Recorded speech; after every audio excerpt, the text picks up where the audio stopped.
Welcome to the cockpit. My name's Ryan. I'll be your pilot tonight. Thank you all for tuning in. I have a great show for you tonight. All sorts of dialed in. We got a bunch to talk about. NFL draft, recapping a little bit of free agency, and I know a lot of you guys want to discuss my takes on Jamal Adams. I think that's going to be a hot topic on the phones. I'm attempting to do a simulcast tonight between here and Facebook. I have no idea if it's actually going through or not. So if any of you guys do wind up popping over on Facebook, let me know if it is actually working over there. Alex, Justin, Steven, Chad, Joshua, Andrew, Mr. M, hashtag sports, what's up, dude? Thank you guys for tuning in. NY Nick Speed, thank you. Joe S, Todd, Melbourne, Garkus, all you guys. Noah, Justin, Joe, throwing names out there that I've already said before. Thank you guys so much for tuning in. We're going to do this the same way we do every week.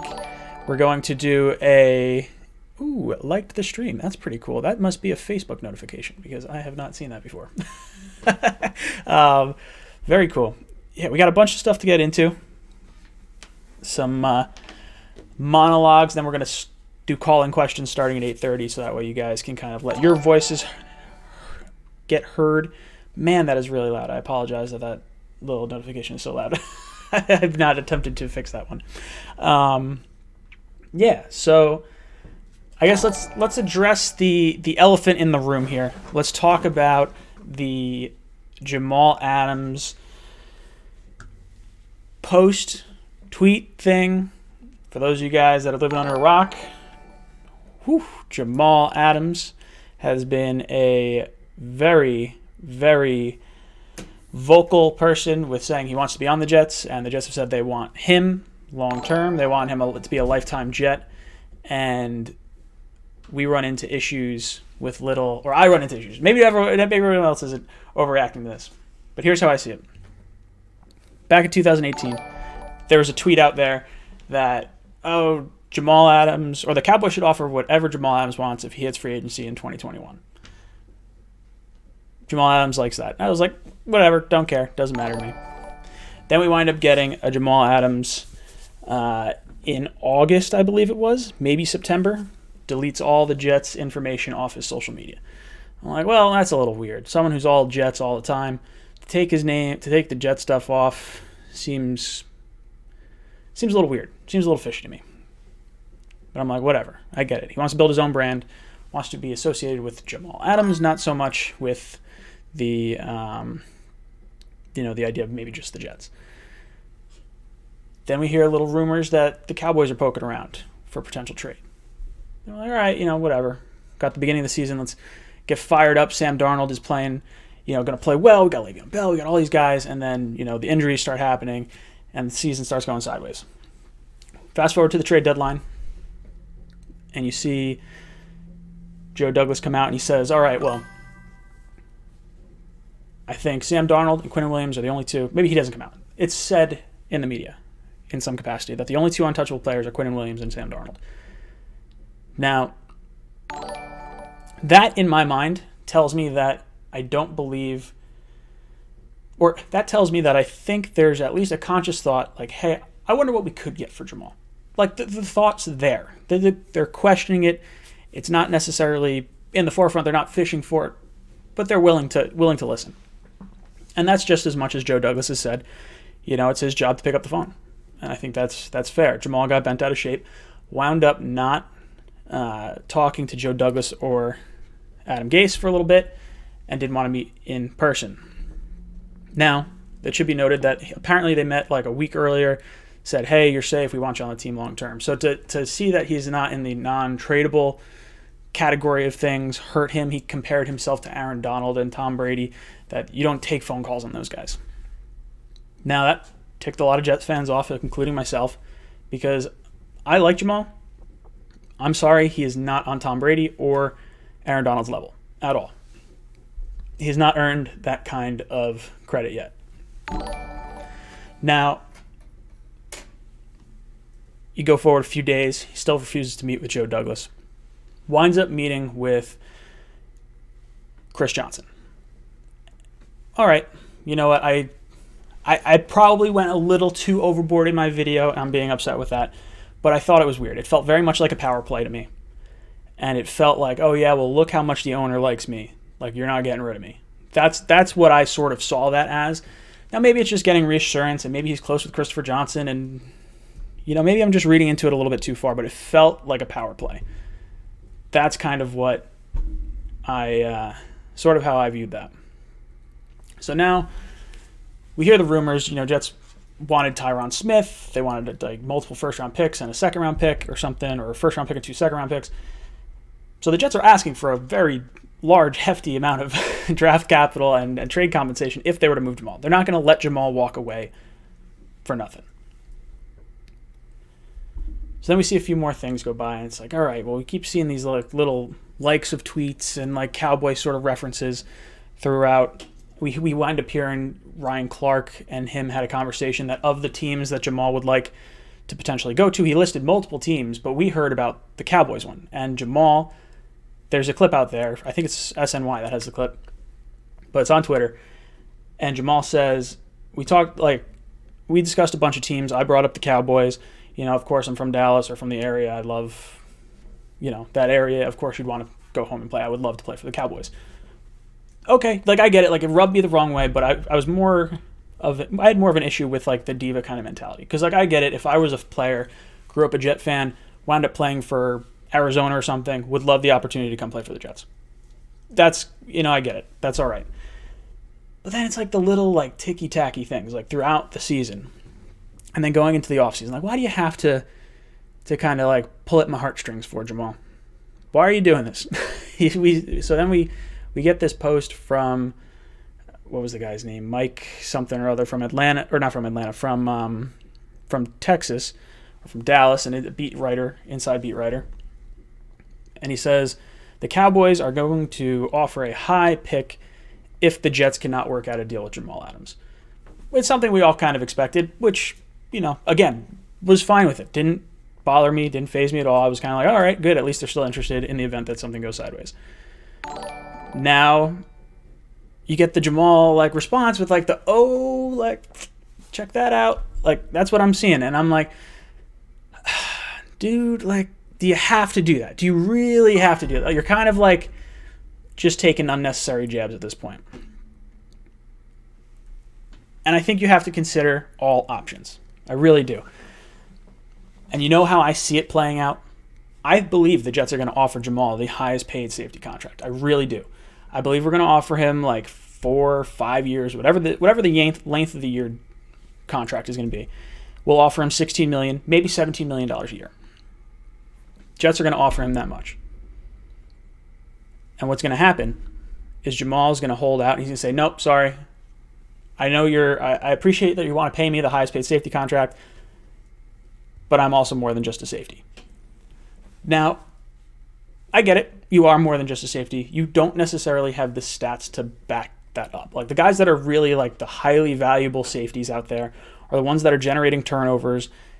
Ed Reed, through his first 3 years in the league, had 21 interceptions. Jamal Adams has 2. I get that Jamal is an exciting player. I get that he's up around the line of scrimmage. But if we get an edge rusher, that sort of neutralizes some of the capacity in which you'd use Adams around the line of scrimmage. So maybe his stats kind of increase a little bit. I don't know. But right now, I have a hard time going the whole Aaron Donald type contract, a $20 million contract. But I could see Jamal saying, hey, I'm more than just a safety. I want to be paid like an entertainer. I want to be paid, the personality that I am, that I make, I drive ticket sales. You get excitement from the fan base. And I think it's to an extent valid. But I also think we're overpaying him already kind of for what he's already sort of accomplished. And to get that pushback would be kind of irritating. Now, I think he's going to say, hey, I'm worth $20 million. And Joe Douglas is going to be like, well, I don't think you're worth $20 million. And based on what I've seen from Robbie Anderson, and based on what I've seen from the players that we've signed, it doesn't look like Joe Douglas is going to crazy overpay for players. He's going to kind of stick to his guns. He's going to say, hey, look, this is what we have. Now, I could see that either being us saying, hey, we're gonna hold on to him for his 2 remaining years. We're gonna franchise him, and then we'll be done with him. Like maybe that's what we do, and we go that route. And we have him for another 3 years. If that's it, okay. But I could also see him wanting to protect Sam Darnold in what he's said to Sam Darnold's parents and say, hey, I'm going to give you weapons. I'm going to give you, protection and all that. And I could see him wanting to make that trade. If they offer Tyron Smith and a first-round pick, I'm taking it. I'm going to take it. You're telling me I can get my left tackle of the future, I could draft CeeDee Lamb at 11, and then I could take like the best corner or edge rusher at 17. Like that immediately turns around the Jets. Then you have your second round pick, and you probably have, your 2 third-round picks. Like I don't think you're gonna have to throw anything in to get Dallas's first round pick. I still want Jamal here. I want Jamal on the contract of the highest paid safety, but my issue is I think he's going to ask for $20 million, and I think he's going to force his way out because he won't sign the deal that the Jets are offering him. Jets are going to trade him to Dallas. Jets going to wind up getting picks. And the deal he signs with Dallas, he's going to wind up signing a $16 or $17 million deal, the same deal that he was offered from the Jets, but because it's in Texas, there's no state income tax, and then he's going to sign there, and that's going to crush me. It's absolutely going to crush me, and what's going to wind up happening is he's going to play the victim card, and it's going to be the Jets that get dragged through the mud. He's going to be like, hey, I never wanted to get traded. This is ridiculous. Like, look, we could have worked this out, and like he's going to have the fan sympathy. He's going to have the media sympathy, and he's going to maneuver his way out of New York in the most clever, kind of sneaky sort of way. Like I sort of look at this and I'm like, it's like the person that's always talking to like an ex-girlfriend or like another person. And it's like, well, are you fully invested if like, everything else is going on? Like quit flirting with the Cowboys. Quit flirting with the Cowboys. It's just what I'm seeing. I hope I'm wrong. I hope Jamal stays long term. I just don't know if I buy his good soldier act. I think he does it to get noticed. I think he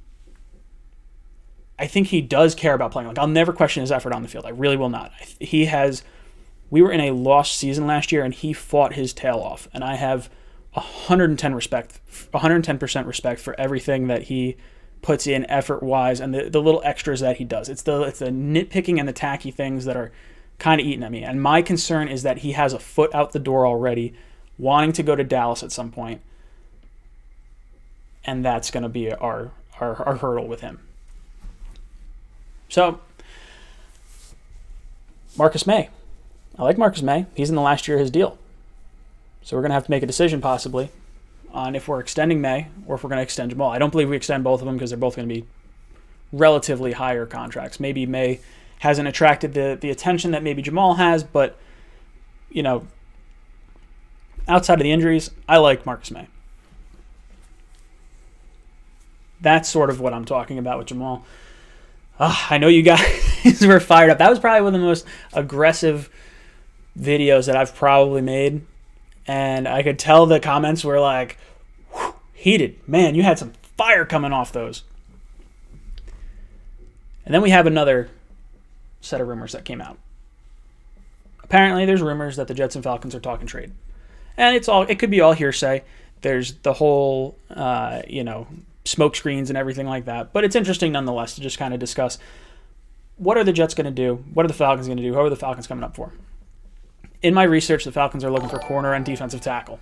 So when I see cornerback and defensive tackle, I'm thinking C.J. Henderson. I'm thinking Kinlaw. I don't think Okudah makes it to 11, but that could be another option for them as well. The rumored trade would be their 16 pick and their 4th round pick to get up to 11. That was what the reporter was kind of like interested in. Now the trade value chart has it at least a 3rd round pick point wise. Depending on which chart you're looking at, it could be a 3rd and a 4th round pick. Do I do that to go back to 16? I think the Jets need to pick up more pieces. I still think tackle is the most important position that you could possibly draft at 11. Now, in my mock draft, I considered the possibility of Douglas only liking 3 of the 4 tackles. Maybe he likes all 4. It's possible. If he likes all 4, take a tackle. I don't care. That's whatever I think. I trust Douglas on the offensive line. When you drop back to 16, now you're sort of in potentially a no man's land. Like, you really got to hope Josh Jones is there at 16, because I don't know who else you take. Because I see whoever jumps up to 11, that probably means at least 3 tackles are gone. You figure a fourth one has got to go. Tampa Bay is kind of where I project that next one to go. But you have probably Denver, Oakland, and the 49ers that are probably all going to take wide receivers. So that could mean Judy, Lamb, and Ruggs are all off the board. So now you're talking about Josh Jones, you're talking about Justin Jefferson, Denzel Mims. Who could you potentially get at 16? I think that's kind of where the no man's land falls into play. And that's where it would depend how many players are left at 11 and where I kind of feel other players might go. I would probably have to go with wide receiver at 16 unless they really like Jones. I like Jones. He's had like 1,200 pass rush snaps and like 19 or 29 pressures. I don't remember the exact stat. But I think the Jets got to get their tackle at the top of the draft. Now, I keep mocking him, CeeDee Lamb. I love CeeDee Lamb. That's my top player. That's, what the Jets are rumored. The Jets are rumored to like CeeDee Lamb as their number one wide receiver on their board. Now, I'm sure they want to go tackle, but maybe CeeDee Lamb is the receiver that they want. That could be a smokescreen as well. I mean, you're talking, they talked about the whole speed thing. Green Bean always brings it up. It's speed builds pressure, pressure bursts pipes. So if you add if you add Henry Ruggs, you're getting someone who is crazy fast, opposite Perriman, and that could burst pipes of the defense. I think Perriman would like a compliment to Perriman, so I don't think Ruggs is really a route I'd necessarily go, but we've been linked to Ruggs. Judy, the argument of his route running is no joke. It could fit into Adam Gase's system. I think Judy is a fine player. I would really not have any problem with him. I just look at Lamb and I see a player that just makes acrobatic catches. I see him muscle through players, which is odd because he's not like that big. Like, I think he's 195 pounds. Like, he's only maybe 10 pounds heavier than Robbie, but he feels like he plays a lot bigger than Robbie. We need wide receiver. We need offensive line. If the Jets trade back, say to 16, and the tackles they want are off the board, maybe the money that we're saving from Winters and Avery Williamson right now that have not been cut, maybe we opt to move on from those guys and bring in maybe a Jason Peters, or we look to trade a third-round pick for Trent Williams. I'm still against Trent Williams as a trade, even for a third-round pick, but I can say that it's a high-risk, high-reward type signing. Now, high reward meaning you could get your franchise left tackle for a third-round pick. That is incredible, and it's something that would be a home run hit for the Jets. The high risk is that he hasn't played a full season since 2013. The 3 years prior to him sitting out, he had issues in terms of, slightly declining play. If you subscribe to Pro Football Focus and you look at some of their rankings, it's interesting. I'm not going to say I've watched every one of Trent Williams' snaps because that would be a blatant lie. But when you're looking at their stats, they have him ranked as like a 93, then an 83, then like a 70. So he's going down the 3 years prior. Then he takes a year off. He gets cancer, has surgery, did the whole my helmet can't fit so I can't play. Do you risk trading away and paying a new contract? Because the guy wants to be one of the highest paid tackles. You're talking like $16 to $18 million a year. That is a ton of money for a guy that you don't even know is going to be healthy. That's why I don't want Trent Williams. But if you have the space, if maybe you didn't add a Vinnie Curry, if you didn't add an Everson Griffin, if you didn't add a Cameron Wake or a Clay Matthews or one of those type of guys, and you just have money sitting around, okay, experiment away. I don't believe Fant is our left tackle. I believe he's competition for the right tackle and probably an extra lineman. But he's getting paid like he could be a starter. So he's getting starter money for sure. I'm excited about this offensive line. I think it's significantly improved. I think the center position, the guard position are both improved there. At the very least, we're getting consistent play out of Alex Lewis. And then I don't believe we're going down from adding Fant as competition with Udoga. And I imagine we'll get our left tackle. I really do. I think left tackle is going to be the pick at 11. So that's just what I'm thinking. I don't know. Some guys are saying trade for Odell in the chat. I see that in there. I don't want Odell. The other reason, I shouldn't say I don't want Odell. I like Odell. The reason I don't think we'll get Odell is he accused Greg Williams of headhunting him in a preseason game when Odell was on the Giants and Greg Williams was on the Browns. So I don't believe they're going to add that kind of personality to our locker room with those coaches in there. That just doesn't really seem like it makes sense. People bring up Brandon Cooks. I don't want Brandon Cooks. He's too many concussions. He's going to cost you, in draft capital, which I don't believe the Jets should really be spending anyway, unless you're getting a full-fledged starter. Brandon Cooks has too many concussions. He was contemplating retirement, for God's sakes. It's just not someone that I envision the Jets getting. If you're going to take Cooks, you might as well take Ruggs at 11. That's sort of my thinking for that. So let me kind of round out my monologue of what I am venting about. I want a left tackle at 11. I'm okay with trading down. If we get offered something good for Jamal, I'm going to take it because I don't know if I believe that he wants to be here long term. I really don't. In my heart, I don't know if I believe it. And it sucks because I bought the Jamal jersey. I've been all in on Jamal for a while. At the deadline, I was, my faith was rattled. I got back on board. I just don't see he says one thing and the actions sort of, it doesn't quite balance out for me. Just kind of my thinking. And I would trade down. The Falcons trade's interesting. I think 16 is kind of no man's land. I don't really want to go down that far. If I'm going to go down that far, I might as well go down to 21 and try to get a first-round pick next year from the Eagles or something like that. I'd rather sit at 11 and make the pick. Now, one of the other things I brought up, I guess before I start jumping into the phone calls, one of the things I brought up in my video yesterday in regards to the Falcons trade and them wanting a defensive tackle is Quinnen Williams and the potential of the Jets, at least thinking about trading him. Now, he was one of the two players that were on the we're not trading him list. I don't believe this is really a shot in happening anyway, but it was just some sort of food for thought type experiment. You'd have to eat $9 million in cap space, which is an extra starter that you're missing out on this year. That's why I don't believe the Jets are going to do it. Jets don't have the cap space to do that. But to get a first-round pick, well, you might be able to, get some gears spinning there. I could possibly think of that. Because now maybe I get CeeDee Lamb at 1, or CeeDee Lamb at 11, and then you get Josh Jones at 16.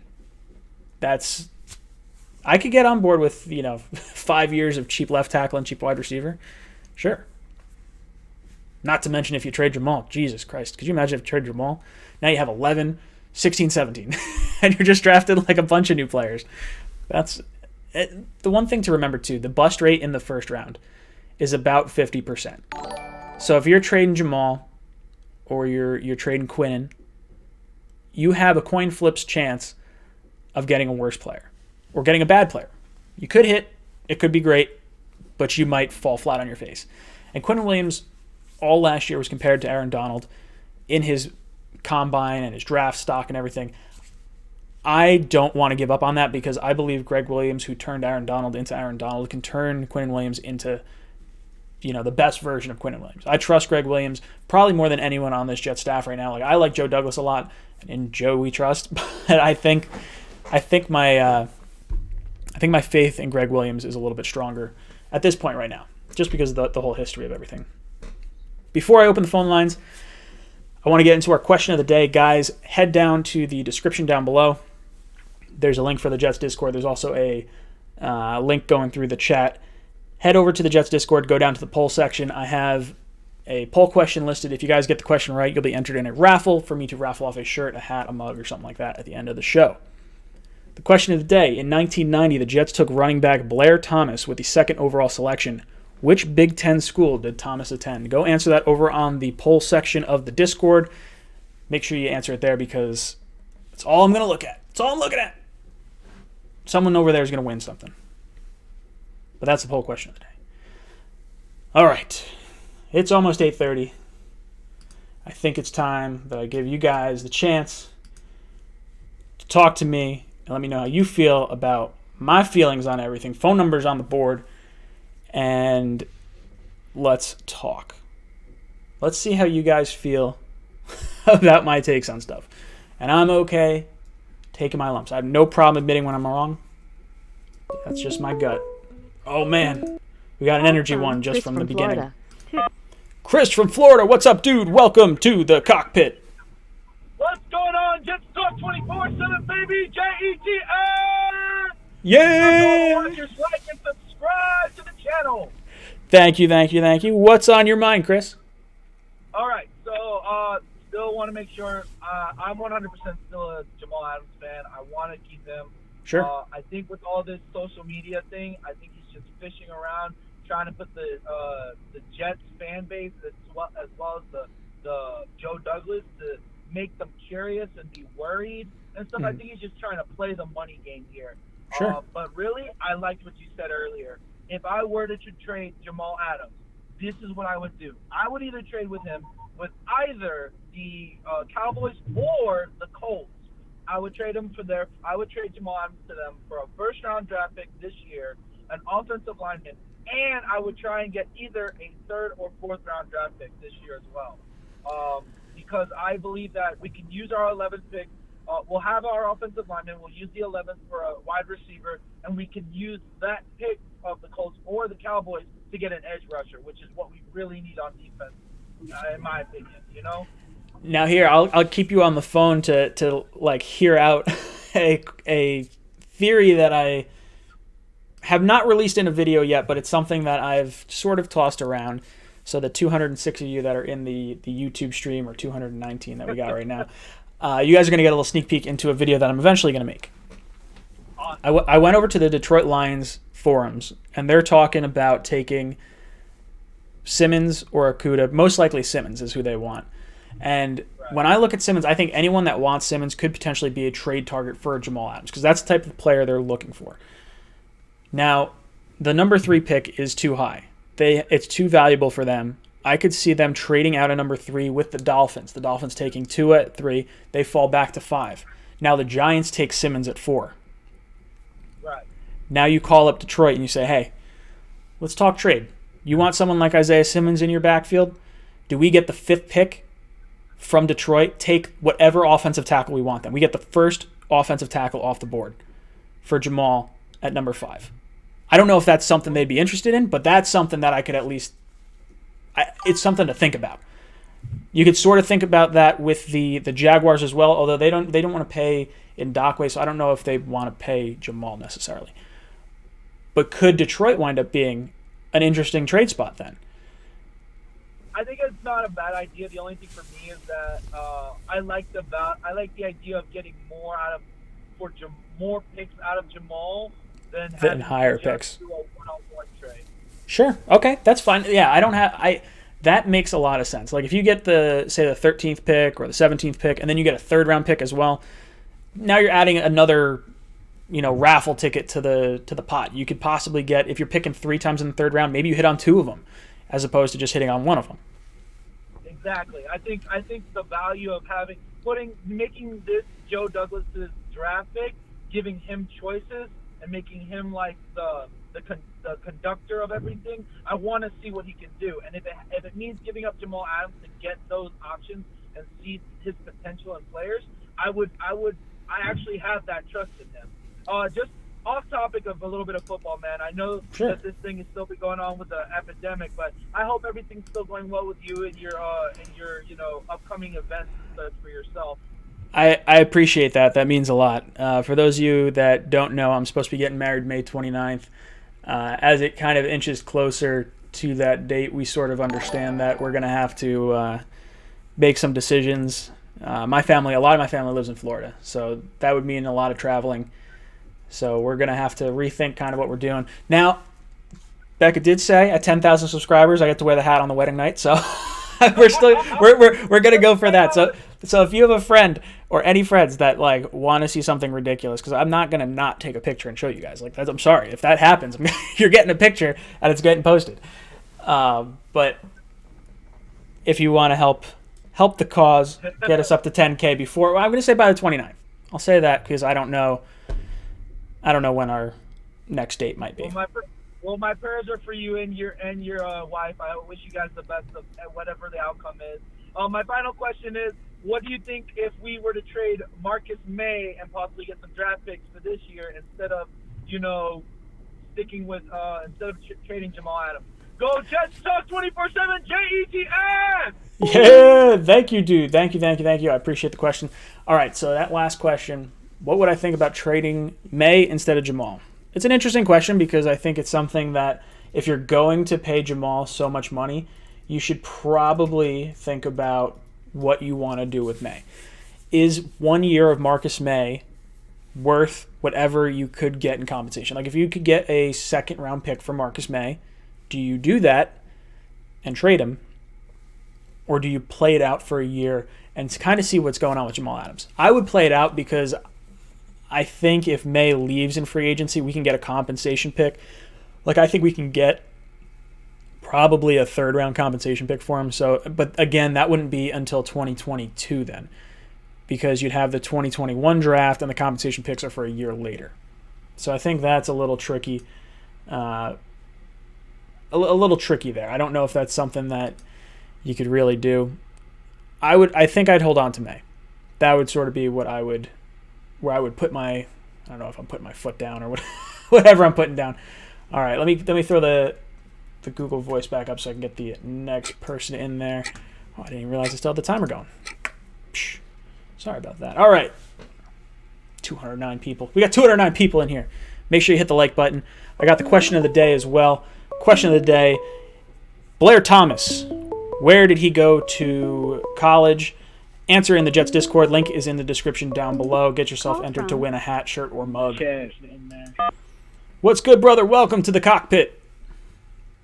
How you doing? Hanging in there. What's on your mind? I was thinking about Jamal Adams. So, all right. So first off, it's crazy because this is off topic again. This is about your wedding. You're getting married on my birthday. Oh, that's awesome. I have hopefully getting married on your birthday. That's the hope. Joe S., thank you so much for the $1.99 donation. I will get to your comment in just a second. But yeah, go on. Sorry, what was your So about Jamal Adams, I was thinking, like, while you were talking about him in the last video and earlier on in the stream, I was thinking about, like, maybe Jamal Adams, he just understands that the NFL is a business. Mm-hmm. And yeah, he does. Yeah, he is acting like a little diva, like what happened during the trade deadline last year. Mm-hmm. And that did take me off a little bit also. But I was just thinking, like, maybe he just understands that the NFL is a business. And when he took all that Jet stuff out his bio, I don't think that he was trying to fire shots at us. I think that he was just, like, saying, like, if it happens, it happens. Sure. I think he's probably got people around him. I think his agent's probably around him too, that let him know, like, hey, look, there's the potential possibility that maybe you're not here long term. Like, if Adam Gase doesn't necessarily want to pay Le'Veon Bell as much money, I don't know if Gase was on board or not with the whole Mosley signing, but we overpaid Mosley by a lot. It seems like Douglas it seems like Gase had a hand in getting Douglas the job, and Douglas so far has been very moneyball with his contracts. So it wouldn't shock me if there's positions that they don't particularly want to necessarily overpay for, and safety could be one of those positions.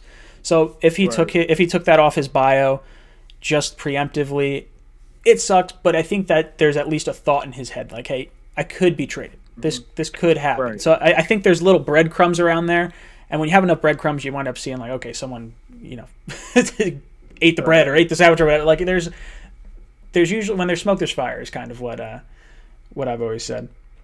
Mm-hmm. What's your opinion on it? Do you think he winds up staying? We sign him long term? Do we hold off a year?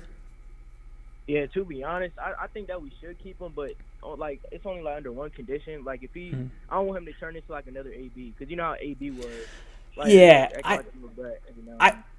I don't think Jamal will be like that. Like, I don't consider Jamal to really be a locker room issue or too much of a head case. I just think he's sort of full of himself, and that it feels like he puts himself ahead of the team. Like, I know he's all about the team, but the way he acts definitely feels like he's a little bit more about Jamal than maybe winning, which, I get it. The NFL owners could cut you at any time. Your contracts aren't necessarily guaranteed. You want as much money as you can possibly make. I get it all. I just think he's kind of building up this whole image, but then kind of has an ulterior motive on the back. And I think that's what gets me the most. Yeah, What are you thinking about the draft? What's your opinion on what the Jets should do at 11? I was thinking about getting CeeDee Lamb actually, because I've been looking at a lot of comments. Mm-hmm. So here's my idea, right? Yep. So if Trent Williams lowers down his trade price, we could probably give him like a third or a fifth. Sure. And then if that happens, then I say we go Jerry Jeudy or CeeDee Lamb. But my favorite is CeeDee Lamb. I like CeeDee Lamb a lot. Yeah, when I look at the two of them, and I'd be happy with either one. I think there's a fair argument with Jeudy. I think there's a fair argument with Lamb, and the Trent Williams thing is a little more interesting to me because if we could get him for a third, like it used to be a second, and I was like, I'm not giving up a second. Like that's just not happening. But a third round pick, you could talk me into a third round pick.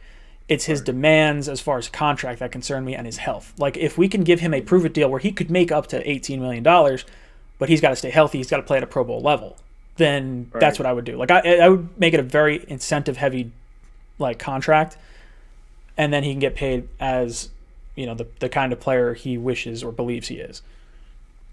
Right. What about the second round? So if you go CeeDee Lamb at 11 or Jerry Jeudy, whichever one, if you go receiver, what is there a player that you particularly want at 48? Not a player, but like positions in mind. I think that we should go edge. Yeah, Definitely go edge. I think now that we have, I think if we don't go tackle at 11, I think we're gonna miss out on the tackles at 48. Like I think the Giants, if they don't take a tackle at 4, are going to take a tackle or some sort of offensive lineman at the top end of the second round. Same thing with a lot of other teams. Like any team that doesn't necessarily go offensive lineman in the first round, I could see, like the Chargers traded away their offensive lineman, I'm losing the name right now, to Carolina, so they could use a tackle. So there's no guarantee that Josh Jones or Austin Jackson or Ezra Cleveland are going to be there at 48. So there's the possibility of wanting to go corner or edge, and I could get on board with that, and that's why I think the Trent Williams thing or maybe a Jason Peters thing could mean a lot. If the tackle's not there at 11, then you get the stopgap for a year or possibly more with Trent Williams, I guess. I don't know. Right. Sort of what I'm thinking. But I could get on board with defense in round 2 if tackle's not the pick at 11. Right. Any other questions you got? No. It was a pleasure talking to you. And of course. I hope like you keep continuing like doing the YouTube stuff because I really enjoy watching your videos. Oh, awesome! Thank you so much. I like having fun with everyone here. I like the discussion. Like when people blow up the comment section, like you're nuts. I'm like, all right, fine, let's have an argument. Like, I don't know. I enjoy all this stuff. I have fun with you guys, so I'll definitely keep doing it. Are you going to tune into the live stream if I wind up live streaming the Jets draft and whatnot? Yes, sir. I will. Yes, I like it. Did you answer the poll question already? Did you go into the Discord? No, I didn't. Where can I join to that? So if you go to the description down below, there should be a link to the Jets Discord, or in the chat, there's that Nightbot that's going through that says answer the poll question. Okay. If you click on that, it'll take you there as well. But all right. Good stuff, dude. Thank you so much for calling in. I appreciate your time and all your comments and everything. No problem. Thank you. All right, take it easy, brother. All right, I'm going to let the timer go because I haven't seen the chicken fly across the screen yet. That's it. You're out of here. That's it. You're out of here. Oh, God, that is so good. All right, let's see what else we got on the line. What else you guys want to talk about? Have at it.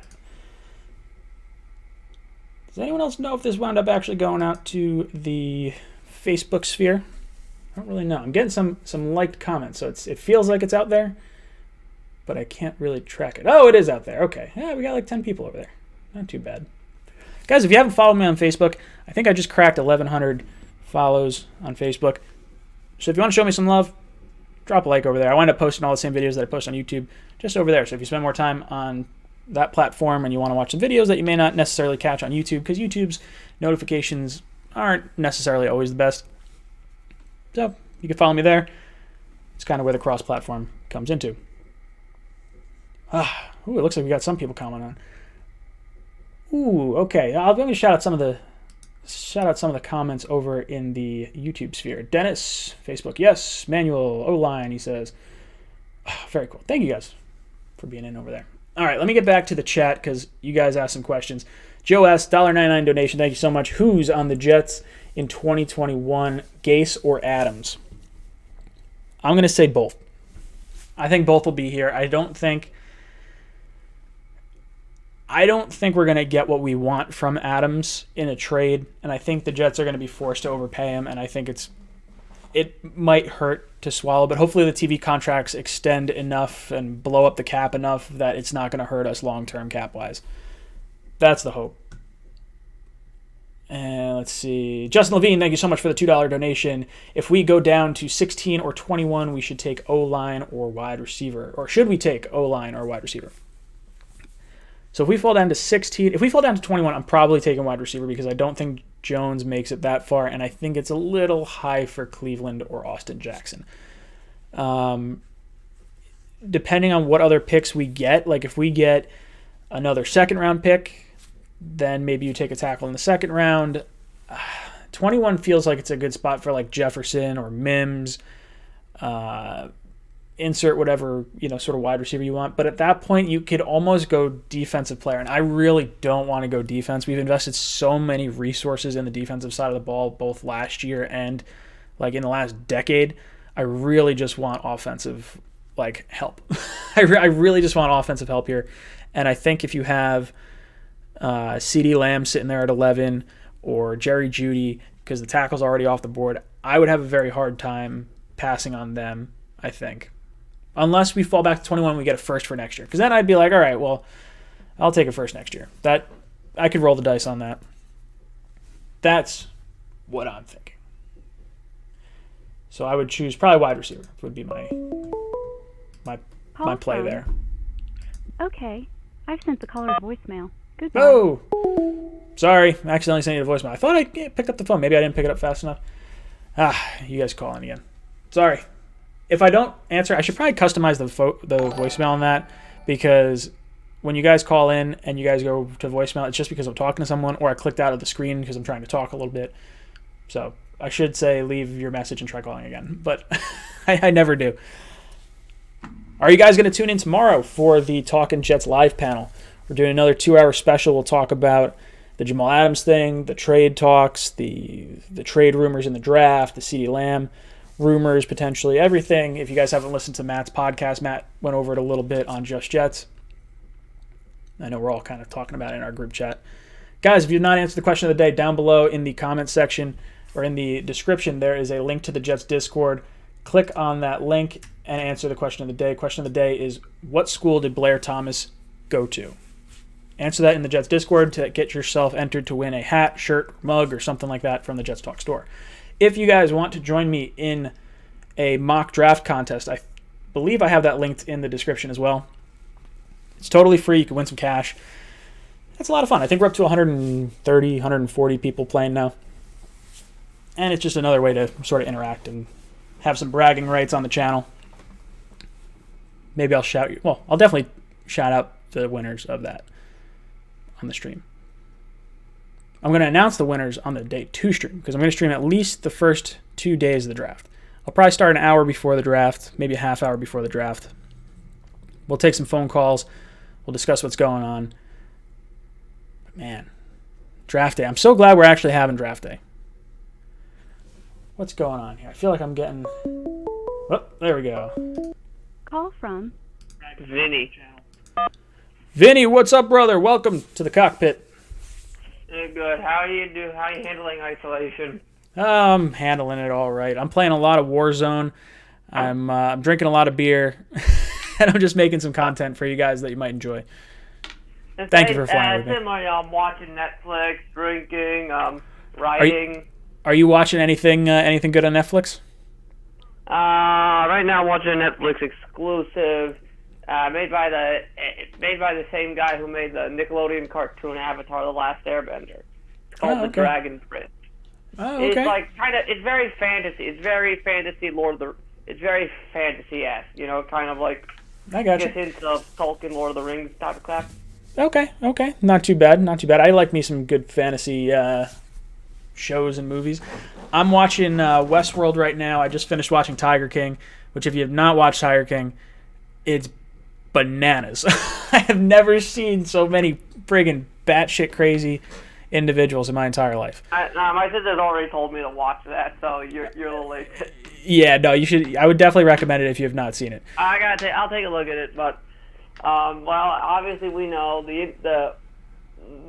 what we've known for weeks has already been confirmed. The draft is going to be held virtual.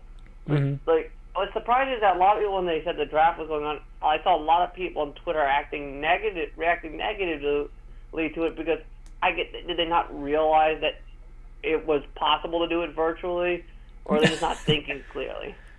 I'm fine with the whole virtual draft thing. What I'd like to see, and I saw some guys over on the Jet forums talking about it, was what would happen if they extended the draft a little bit longer. Like let's give one round a day. Yeah, one round a day, and then you wind up getting to know each one of these players individually as far as their highlights, some breakdowns from everyone else. Like, how much does it suck when you wind up getting you have a player that you love, and you're like, oh, third round, this is my guy. Oh, he didn't go to the Jets, but at least he's going to, like, this other team, and, like, let's watch his highlights and see what the other guys have to say about it. And then they just skip right over him, and he's just a name on a ticker. And it's like, like, really? Like, that would be cool to see that. I don't know if they're going to wind up extending it in any capacity. They'll probably do the same time, I would think. But it would be cool if they got into each pick, even if it was, like, backloaded to a certain degree. Yeah, no, it would be interesting, but I've been waiting for it, and my cousin's already trolling me because of Robert Kraft just sent New York a bunch of masks, so he's already trolling me with the mask. So it's like he sent me a picture of this guy with mask, and it's got 6 Super Bowls trophies printed on it. Hey, you know what? I give the Patriots a lot of crap, and I have to say Robert Kraft is a stand-up guy. He's a really good owner. I wish he was the owner of the Jets. From what I've seen out of the Johnsons, he's a good owner, except when he goes to get his massages. Well, that's just it. Like, look, am I gonna rag on the guy for getting a handy with his massage? Like, I don't know. Like it's funny. I think it's funny. That's what it is. I'd be uncomfortable. Well, yes. If the person was doing it against their own will. Correct. That's 100% correct. Because if that's the case, that's really not okay. The craziest thing about this whole situation is that of all the NFL owners, the one who's doing the most is Dan Snyder. It's like we're in Bizarro world. That guy's ridiculous. I do not like Dan Snyder at all. I don't know what he's doing as far as helping everything out, but I got to say thank you to Robert Kraft for donating all those masks. Like that's really cool, and it transcends sports and football and rivalries and things like that. So, not that he's watching this, but if there's a Patriot fan out there, I appreciate you guys for today. Yeah. Yeah, but about I already told you about you obviously know you saw my comment about your Jamal Adams reaction. Oh yeah, I saw the comment on my page. I saw the comment on Matt's page. I was paying attention. I know what's going on. It's just there's nothing. Here's the thing. I imagine most aspects of your daily life have been drastically altered by this. So most of the stuff that's routine that you do right now has been put to a standstill. If I'm not mistaken, correct? Correct. Yeah. Normally I'm back at work at this point, and now I'm just kind of in limbo. Been doing. I imagine you're planning the wedding that you were planning has probably been put on hold. We're kind of at that stage. We're trying to figure that out and what we're gonna do. More than likely, we're gonna delay it. My friend's been planning getting married, but every time he plans, it's like nope. It's like I don't know what's gonna happen first: him getting married or Half-Life 3 coming out. Like I said, there's so many aspects of our daily lives that have all been altered that there's not much. So we're so heavily focused on the NFL offseason, the draft. There's a few semblance of normalcy in our lives that's left. Well, that's just it. I just hope that my daily, antics and videos and stuff like that provide a little bit of comedic relief and maybe some entertainment to kind of get your head off of some of the chaos that's going on. I was busy writing a story. I was busy writing because in high school I used to write fanfics. Oh yeah. So I got into it to help buy the time. I was coloring. Oh, I should get my picture that I colored the other day. We have an adult coloring book that we did when we were watching TV or movies or something like that we're not super paying attention. I have one. It's a farmer and he's got chickens for fingers and it says chicken fingers on it. It's just it's kind of dumb. Yeah, but I was busy writing and don't tell Matt I used his name for a character. Ooh, well, I'm sure I'm going to tell him tomorrow, or you can tell him tomorrow on the stream when you call in. All right, give me something to talk about Jets-wise. Give me something to talk. What's your opinion on Jamal Adams? And then I'm gonna jump to the next caller. Okay, Jamal Adams. I really don't know what to say about it. I think it's just nothing. I don't think the Cowboys are really gonna pull anything. You don't think the Cowboys are gonna offer something? I think it's someone just trying to create a story so that ESPN and all these sports outlets have something to talk about. Because right now we'd be talking about, you know, the NBA playoffs, the NHL playoffs, the start of the baseball season, you know, the Olympics coming around the corner. So are you saying to talk about, but because there's nothing because of this virus, they have to create some story so they can have something on TV to talk and argue about. So are you saying that this is a fabrication made up by the media to try and generate a story, or are you saying that Jamal's doing this to try and get himself talked about in the media and of a sports story because there's no other sports going on? I don't think it's Jamal. I think it's an outside source doing it. So you think it's an outside pressures that are seeing it and making it a story, and it's not actually a story. I can understand that. Jamal's done this a lot though, and it's like, really do anything. Yeah, look, I don't know if we're going to trade Jamal. I think we ultimately hold on to him. I know the Jets want him back. I want him back. Everyone wants Jamal back. It's just, I mean, dude it's is the issue a of legit beast. Well, the issue is I want to pay him the highest paid safety contract. If that's $16 million a year, I'm giving it to him. And if he balks at it, I'm going to say, Jamal, I'm sending you to Dallas. Or I'm sending you to some other part of the country that offers me about the same. Because maybe he wants to go to Dallas and there's a team that offers you like slightly less, but you want to spite him. And I'd be like, all right, well, screw you, Jamal. You're not going to Dallas. You're going to Detroit. And you're going to live, there for the next 3, 4, 5 years, whatever it is. Oh, my God. No, don't send him to... Spiteful. No, it'd be like, oh, my God. It'd be like that clip from the fried chicken movie. I know. Anything but that. God, no, please. All right, Vinny. I'm going to jump to the next caller, brother.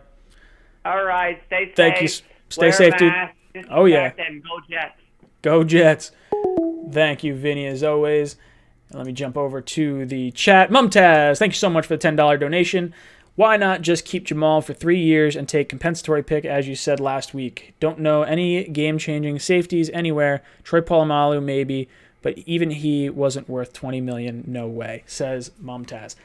That is kind of what I was getting at earlier in this stream. If you're not getting the compensation you want out of a Jamal Adams trade, you don't trade him. You hold on to him. You ride this out. You play his 4th year, his 5th year, and the franchise tag. He's going to wind up playing it. He's not going to leave the money on the table. He might hold out, but I'm not concerned with Jamal missing training camp and not knowing the defense and not knowing what to do. I think he said it before, see ball, get ball. So, there's nothing that I think would cause us to take a step back with a Jamal holdout. I think he's gonna play. He's not gonna leave money on the table. He's all about his money. He said he's not leaving a penny on the table anyway. Now, maybe the Jets decide to do a Band-Aid thing, hey, look, we will guarantee your next 3 years, and it's going to be at the same rate that you're currently at, so that way you at least have the security to know if you get injured this year, you're kind of locked in.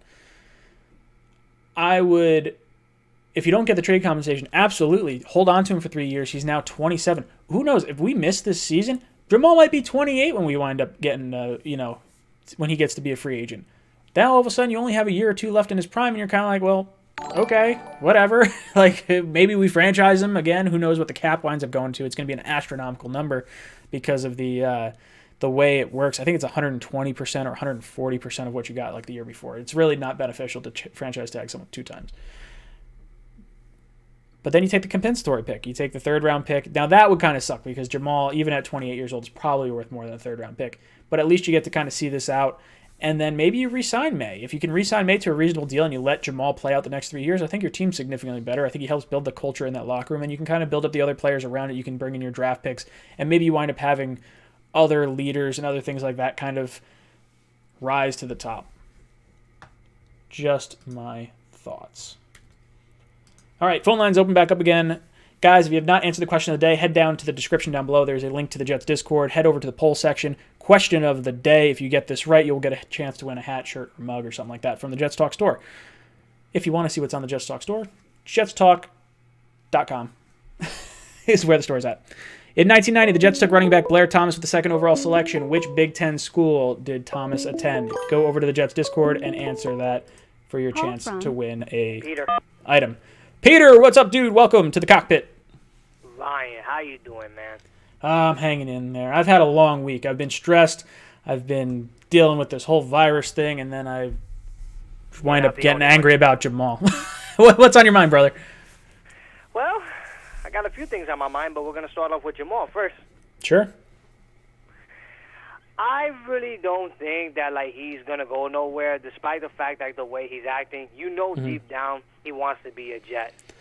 I hope so. I question it though, because there's a lot of like little tiny jabs that you wind up seeing, and it's like stop it.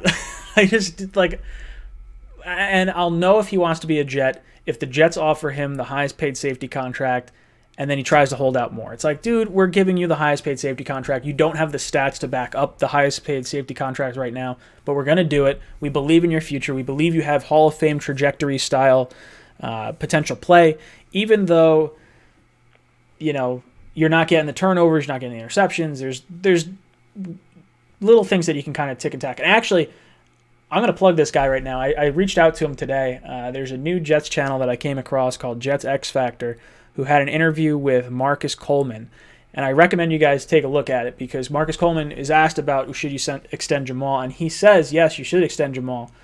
But he gets into the whole, look, he's not as valuable as someone that might generate more turnovers, and to get the money that he's going to be demanding, there may be teams that don't necessarily believe that's what he's worth.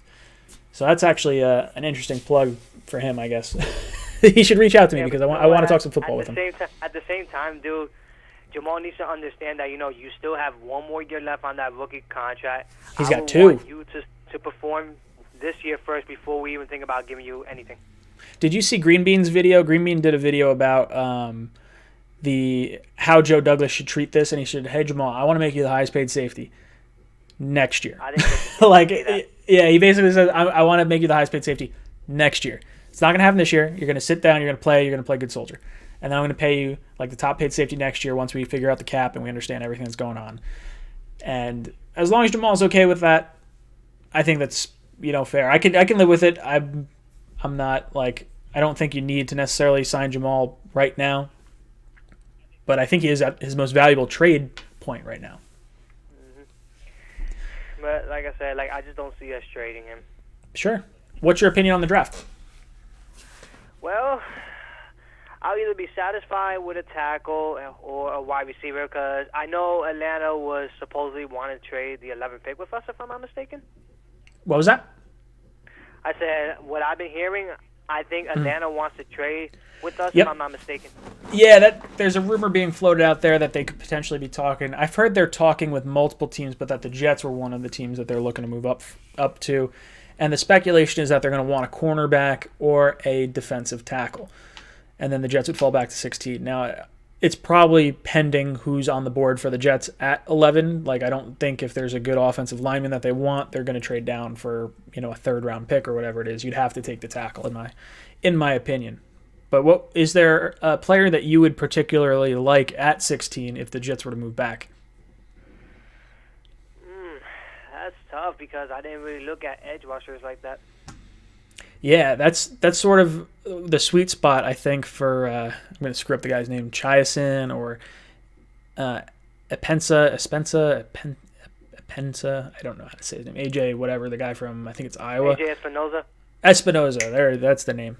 I'm I just did my mock draft. I can't spell half these names right or say half these names. Yeah, I've heard a lot about him. Yeah. I think there's a lot of potential that you could definitely have in terms of the defensive side of the ball, the areas like corner and edge, but I just don't want to go corner and edge. We've spent so many resources on the defensive side of the ball. I can't justify Trust me, it. I don't want to see no defensive player in this draft either. I'd rather stay at 11 and just take the best player. But as for the Falcon trade, if they want our 11 picks so bad, I know it's not going to happen, but if you really want our pick, you will have to give us Julio Jones at the end of the day. Okay, so someone else brought this up, and I don't know, maybe it was you, and I just don't know the name on YouTube, but I looked up Julio Jones and his contract, and it is not good for the Jets. You could not do it. There's no way the Falcons would do that, because if they trade, let me pull it up. If you trade him pre-June 1st, you would have to eat $12 million in additional cap space. So he's already got a $20 million cap hit. So make him like a $39 million cap. It's something stupid. It's like absolutely astronomical. You'd be like a $32 million cap hit. Oh, I didn't realize that, but it's just I would want him too. It would be, you'd have to like grease the wheels on a trade because just your third round pick isn't enough for the Jets. Now maybe there's a player on the defensive side, like maybe there is I guess there's not really an edge rusher because Beasley's gone at this point. They have Fowler, but they just signed Fowler. There's no one that I necessarily see on their team that I really want, unless they want to move Alex Mack, but at center, I don't know. I'm not sure. What else is on your mind? Anything else? Is it possible? Is it possible to like to trade Avery Williamson and Quinn Williams over there? For their first round pick? So that was something that I think you could consider. If they're looking at defensive tackle, Quinnen Williams was someone that I sort of projected. Now the Jets would have to eat an additional $9 million in cap space. So let me just figure out what that cap number would be for the Jets because I didn't know what it was offhand when I did my video the other day. It would be, so he would be a $16 million cap hit then. Right now he's a 7.5. He would be a 16.5 for the Jets to get that first round pick if we were to try and trade him straight up. And then he would be, for the Falcons, he would have contract years, so 3 years remaining plus the fifth year option. He would be cap hits of like 2.5, 3.5, and like 5.5 million over the next 3 years plus the fifth year option. So it's a desirable contract, and I think you could definitely get the 16th overall pick for Quinnen Williams. Even with the gun charge right now. If you do have them first round picks, I would use the 11th for a receiver, and with the 16th, I would take this tackle from USC. I'm sure you heard of him. His name is Austin Jackson, and he used to play with Sam Darnold. Yeah, so I think Josh Jones would probably be my first option if the top four are off the board. So I would go CeeDee Lamb or Jerry Jeudy at 11. I would go with Josh Jones, I think, at 16 for if we were to get the Falcons pick.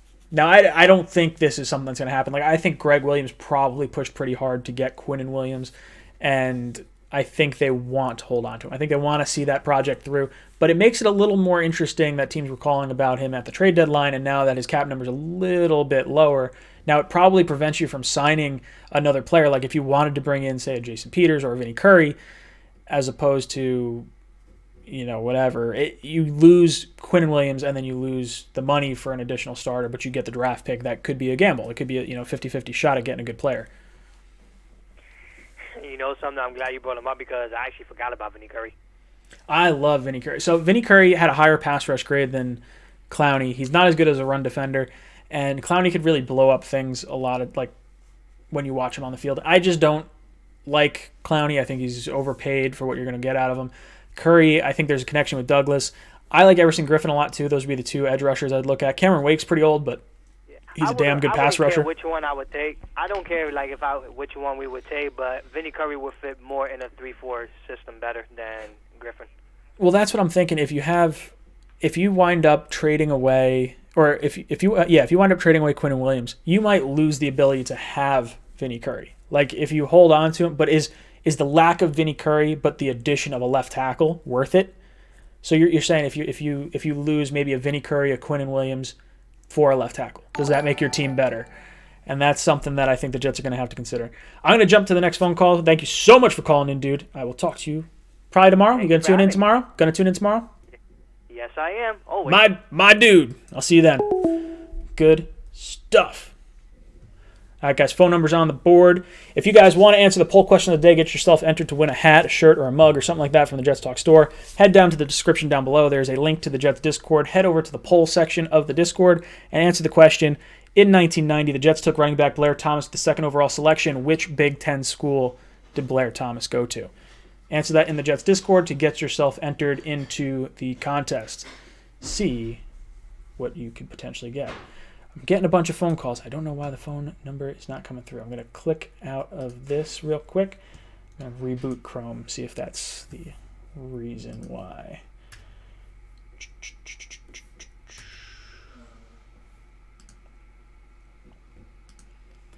Bum, bum, bum, bum. Holding formation, boys. All right, phone number's back up. I guess phone number never left. Just rebooted the browser. All right. We are at 7,113 total subscribers. Thank you guys so much for sharing with me your passion for the New York Jets and all the antics and everything that I wind up doing. I have a lot of fun with you guys. And I think you guys provide me a bunch of entertainment. I'd be going loopy right now if we didn't have sports and I wasn't doing this. I just wind up driving Becca nuts. She'd be like, I'm so sick of your football talk. I need you to like go do something else. That's kind of man, why do I keep there we go. Phone call. Call from Alex. Alex, what's up, brother? Welcome to the cockpit. What's up, Brian, man? Great I'm show. I hanging in love there. it. It's awesome to be here. Thank you. What's on your mind? So, yeah, I just wanted to I mean, I haven't been listening to the whole show, but Sure. I just want to kind of give my 2 cents on Jamal. Yeah, absolutely. And a couple other things going around the league. So I feel like the massive amount of Jamal's value is as a pass rusher Sure. and at the line of scrimmage. And it seems like that gets maximized when he's playing bad teams. Yes. And so he was great against the Giants and The Redskins. Yeah, he was. Yeah, and then he had that pick 6 against the Patriots when they put in the backup. Yep. So it doesn't seem like he's going to be an Ed Reed or some other type of super stud who is going to just be a ball hawk back there. It's not worth the money. So I was thinking, what if they traded him for? Maybe somebody else already said this, but what if they traded him for Ndakwe, a pass rusher? I would be 100% behind that. I really would. I like Ndakwe a lot. I think he is like really valuable. I would consider making that move. He's like 24 years. He just turned 25, I believe. I think he last Tuesday, I think. I like Ndakwe a lot. That would solve our pass rushing problems, and I would pay him $20 million a year. Jamal, I don't think he's worth $20 million a year. You could argue he's not. Yeah, he's out of his mind. Well, that's just it. He believes he's more than just a safety. He is more than just a safety, and people are going to say, "Oh, well, look at his sack numbers. He's almost like an edge rusher." But if you get an edge rusher, that takes Jamal out of the box. He's not going to be playing that position anymore. You're going to have your edge rusher coming in. Yeah, he might play in there a little bit more, but are you paying $20 million for a 6-sack guy? Like, that's just not happening. When I look at Jamal, I see plays. I'm going to bring this up. I didn't bring it up before because I was a little fired up and I didn't think about doing it. But that whole play that everyone loves talking about with Jamal and the 2-point conversion with Dallas, and he stopped him, and everyone's like, "Oh my God, Jamal!" Does anyone remember the 1st and 27 that Jamal had a penalty on and wound up getting the Dallas Cowboys down to that position anyway? Like, there's flaws in Jamal's game. I like Jamal. I love the passion. I think the penalty against him was a little personality too. I'm not a huge fan of anybody who's just all in on social media. Yeah, really turns me off. And there's just a huge maturity factor there that it just doesn't really scream team first. And the production is there, and he certainly is a culture setter. It's a weird mix, right? Oh, for sure. At the same time, it's not something that I think it's gonna be probably a net loss, right? If you spend that much on your cap on him versus somebody who's going to get you double-digit sacks. Like, it's been so long. Like, I bet you there's fans listening to this conversation right now that are like cringing at the idea of getting rid of Jamal. But sure. Think about the fact that it's been so long since the Jets had a double-digit sack guy. Like, who was the last guy? Abraham? Ellis, maybe? No. I'm pretty sure Wilkerson got it with 10. I think. Oh, that's right. But he was a monster when he was actually, Yeah, when he was actually playing. Before he fell off the earth. Oh yeah, I want to say I think we had one other person that might have hit it too, and I'm at a loss right now, but I'm pretty sure Wilkerson hit it. But it was only 10. But all those guys are like in the middle, right? Like, they're not edge rushers. They're not exactly. Screaming with their hair on fire and just the closest thing of the quarterback. the closest thing we've had to John Abraham was Calvin Pace, and Calvin Pace was just a bigger, better version of Jordan Jenkins.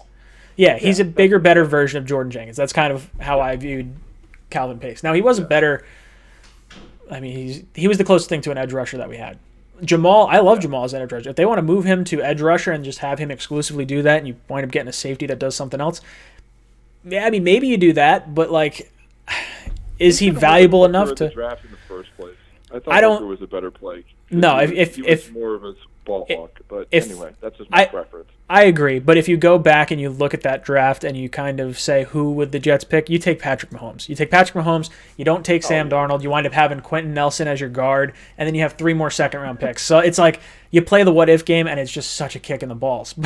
But like, for sure. Jamal's biggest flaw is that he's not Deshaun Watson and he's not Patrick Mahomes. And in the eyes of Jet fans, we got Sam Darnold, so I don't care that he's not Patrick Mahomes or Deshaun Watson. Like, I think Sam's going to be a really good quarterback, and I want Jamal to be here, and I want to be excited for him to like win as a Jet because I do like the personality, but it feels very much like it's a me first kind of personality as opposed to a team first, even though he's trying to put on the team. Which the math changes if he has Ed Reed production. If he does. Yeah, Ed Reed had 3 years. 3 years in the league, had 21 interceptions. Jamal's been 3 years in the league, has 2, and 1 was against the backup quarterback. Anyway, that's so. Thank you so much for calling in. I'm ejecting you from the cockpit. No, I like your point a lot. The whole Ndakwe for Jamal, that's an interesting perspective because if they would do that, now they didn't want to pay Jalen Ramsey a whole lot of money, and Jalen Ramsey's probably a better player than Jamal. And if they don't want to pay Ndakwe seems like a better player that you might want than Jamal, but they just took Josh Allen. So maybe they want to improve their secondary. I think Isaiah Simmons is who they want at number 9 anyway. So maybe if Simmons is not there at 9 or 8 or whatever pick they have, they decide to inquire about Jamal. From Carson, what's up, brother? Welcome to the cockpit. Hey, listen, I gotta vent a little bit here. Okay, let me have it. Stuff that I'm hearing is crazy. Okay? All right, go on. I know I only got 5 minutes on the clock, but that's all right. I'm gonna address Jamal. First thing I'm gonna address is Jamal. Okay. Sure. I've heard people compare Jamal to Ed Reed. That's not a fair comparison. Ed Reed is a free safety. He's a ball hawk. No. I think Polamalu is a closer comparison. Absolutely. Jamal is an in-the-box safety he's not a ball hawk. That's what Marcus May is for. I think he's got more range than Jamal, and I think that's just how Greg Williams sets Jamal up to be. I think that Jamal is worth every dime. He plays his heart out every single play. He absolutely does. He's been recruiting guys to the Jets for the last couple of years. Oh, hold on. I'm going to stop you on the recruiting page because I wanted to have this argument with someone. I'm glad you brought it up because I forgot about it. Of course. And I need to vent. So the whole idea of recruiting, is there anyone that we have recruited because of Jamal Adams? Because the way I look at it, Anthony Barr took less money. Kirk Cousins took less money. Dante Hightower took less money. We got Le'Veon Bell, but apparently we bid against ourselves and overbid for him. And then Mosley got $3 million more than the closest offer. So who is Jamal really recruiting? Did he recruit Tremaine Johnson? That contract worked out real well. If you recall, Tremaine like, was a joke. Honey Badger? He recruited Honey Badger. We wound up not getting him. Of course. If you recall, if I read a report by, I don't trust this guy, but sure. It was Manish Mehta, I believe, who came out with it. Okay. He was recruiting the Honey Badger, but I recall Todd Bowles was still head coach at the time, and Honey Badger's sort of like a connection there. Yeah, he's dating or has a kid with Todd Bowles' daughter. I think is right. Why that wasn't going to happen. I heard that they never made an offer to him. Now, yep, the Honey Badger would have been great in New York. I think he would have been a great fit in, which I think he would have gotten a 3 or 4 year deal from the Jets. I think so. I think he wound up going to the Texans for a year. He did 1 year with the Texans, and I think he spent the last 2 with the Chiefs, or the last year with the Chiefs at least. I gotcha. And just to jump off topic, because I know I'm running out of time. That's right. In accordance to the draft, okay, every Jets fan, a lot of Jets fans, want us to take an offensive lineman. Okay. Sure. I was on. I called into Matt's stream and I talked about it. And he disagreed with me. He's either on the trade back or take the offensive lineman the train. Yep. I could see why. I could see why that is. We need to protect Sam. Sure. But hear me out for a second. Mm-hmm. You have Becton, Wills, Thomas, and Wirfs. Yep. Okay, you got those 4 top offensive linemen. Mm-hmm. I think personally that we're going to see probably like one of them at number 11. I think the Giants may take him because of Gettleman's history with offensive linemen. Yep. I think the Browns are going to take one. Yep. I think the Cardinals are going to take one, and the Jaguars may, depending on what's on the board.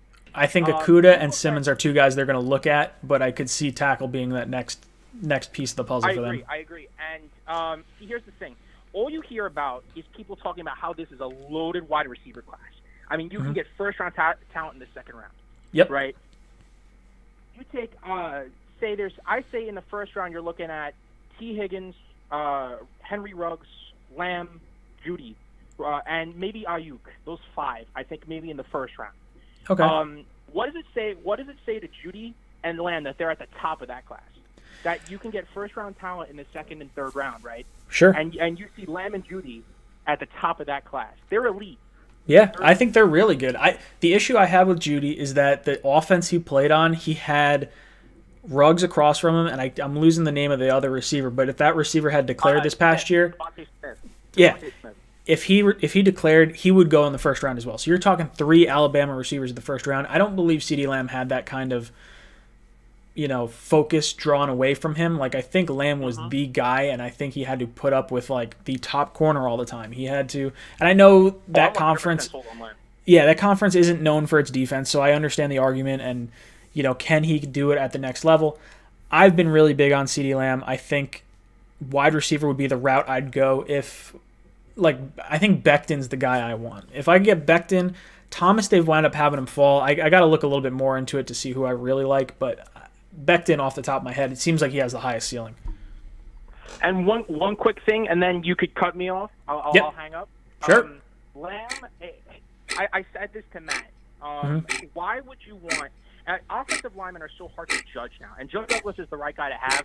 But in the past, you see people like Eric Fisher, Greg Robinson, some of these top offensive linemen that gone 1 and 2, right, and they just never panned out. It just seems to me that offensive linemen are much harder to judge than, say, a playmaker. And Joe has really stressed on the fact that he wants to put playmakers around Sam. And I don't think Rashad Perryman as a number 1 is enough, and especially with Anunwa's injury history. Oh, agreed. I don't think Anunwa ever plays again.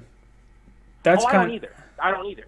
But if Lamb is drawing comparisons to DeAndre Hopkins and Devontae Adams, that's kind of a high pedestal to be on. Why wouldn't we just take the best player you want? Who would say no to DeAndre Hopkins or Devontae Adams, especially on a Jets team that hasn't had a number 1 wide receiver since Brandon Marshall? I mean, it's been a long time. You're preaching to the choir here. Like, I very much want wide receiver, and I don't think we've ever really addressed it. The last first-round wide receiver we took was Santana Moss, I believe, in 2001. And we haven't drafted an offensive... We haven't...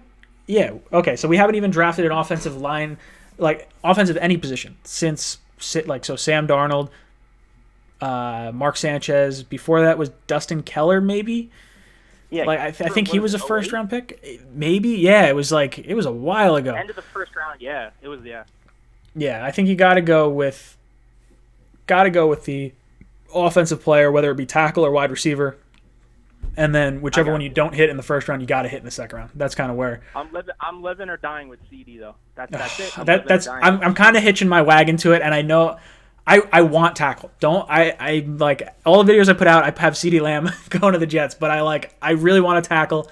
Sam staying upright is like number 1 for me. But God, I love CeeDee Lamb. I am so sold on CeeDee Lamb. I'll hitch my wagon to him, and I'll fight like hell to try and convince any person in the Jets organization that might be watching this stupid stream to look for CeeDee Lamb. Absolutely. Hey, listen, I appreciate the time. Yeah. I don't want to keep you any longer than you have to because you got probably a lot of people calling in. Yeah, I got the phone lines are lighting up. Yes. I appreciate the time. Keep doing what you're doing and keep putting out that great content. Awesome. Thank you so much for calling in, brother. I look forward to talking to you again. Awesome. You guys have been awesome. I really like getting the messages on, whether it's Facebook or Instagram or YouTube, just like, hey, really appreciate what you do. I'm from Australia, New Zealand, England, Texas, Florida, like all these different places that people wind up watching this thing from. I I never really think really too far outside of my little sphere of New York, New Jersey. So to see it like helping people outside of the area is kind of nice. Sort of cool. And when I get you guys fired up about certain topics, sometimes I throw a hand grenade into a conversation and just be like, all right, let's see what happens. Boom! I had a bunch of angry people at me with the whole Jamal Adams thing. Now I got to figure out why calls are not coming through, because I got a zillion calls right now. 9:23. There's got to be at least 20 calls right here as to what's jumping through. So let me see if I can kind of redo that, try to get a little bit more action on the phone lines. I see the calls coming in. If I don't pick up, it's because something funky's going on, and you should keep calling. I'll get to your calls. Let's see. This person keeps calling me. I'm going to give this person a call. Whoop. Who knows?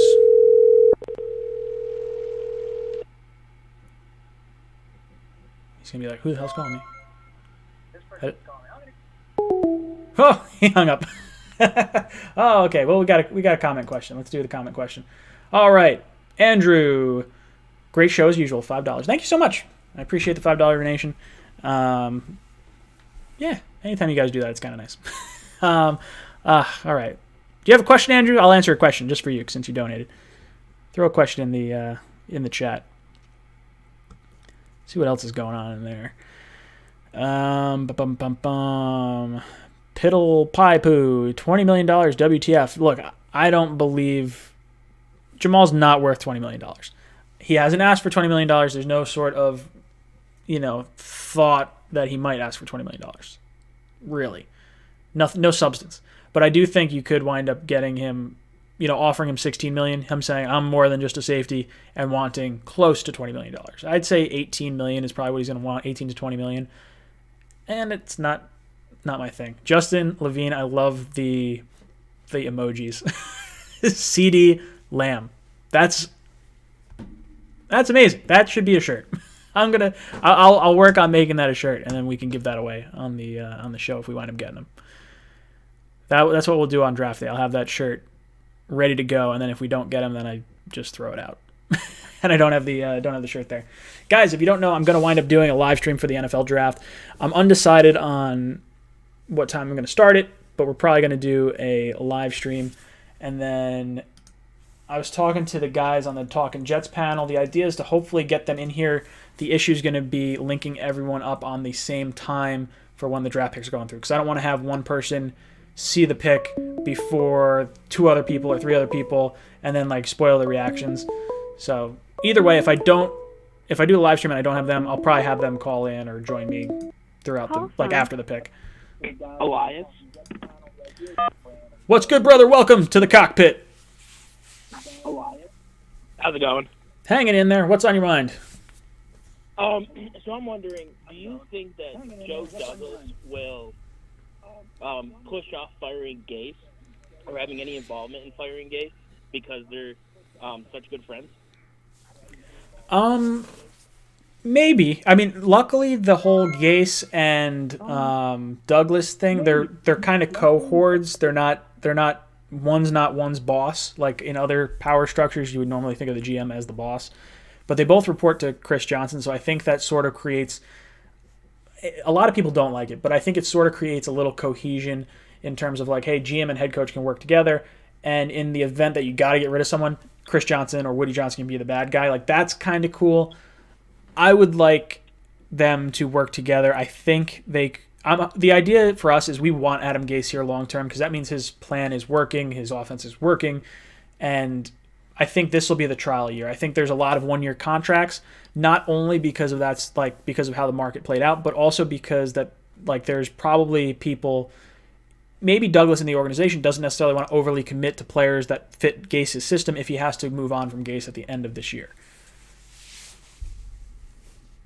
Okay, I can see that. Just I don't see him going against Gase to Woody Johnson and saying we got to get this guy out. I think it has to be Woody Johnson to say or Chris Johnson, whoever it is. Yeah, it has to go from the ownership. I could see that. And I feel they wait long to fire a coach. Todd Bowles should have been fired 2 seasons before he got fired. Same thing with Rex Ryan.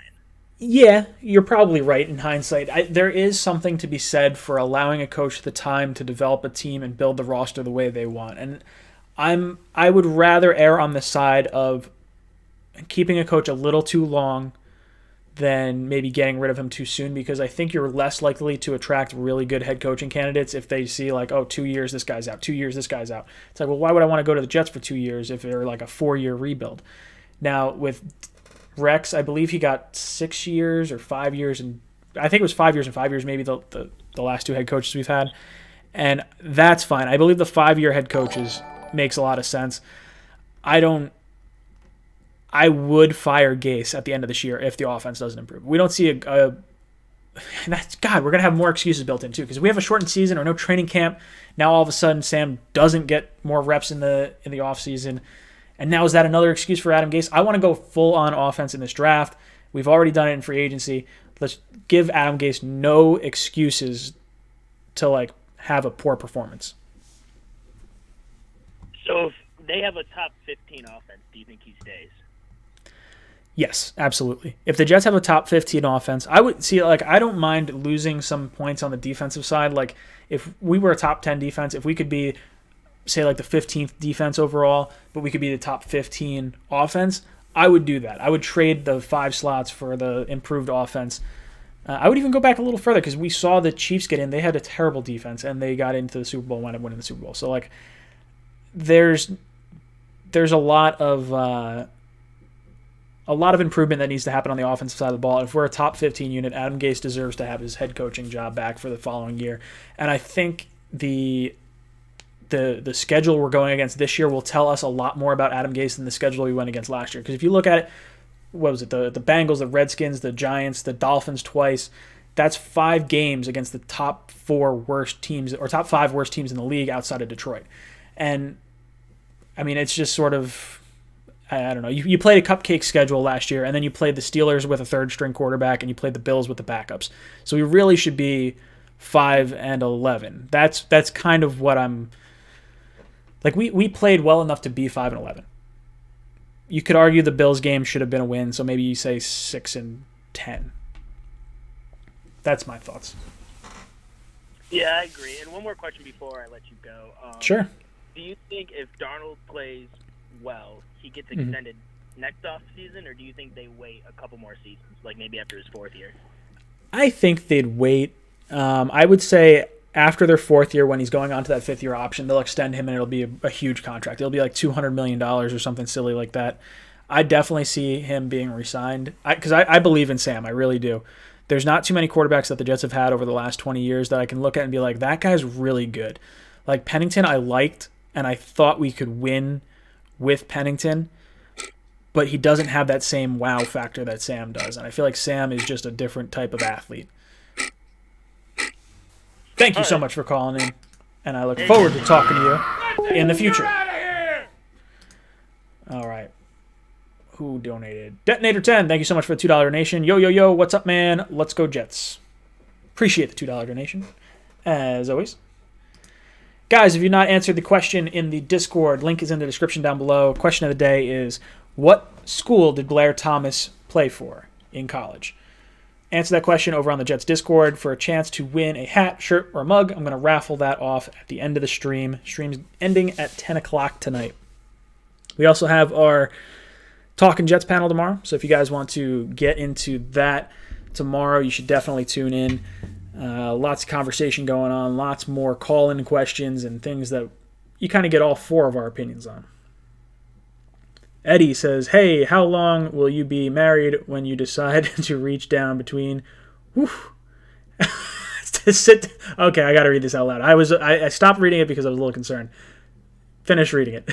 Hey, how long will you be married when you decide to reach down between your legs and pull the handle of the ejection seat? Hopefully, I never have to pull the ejection seat.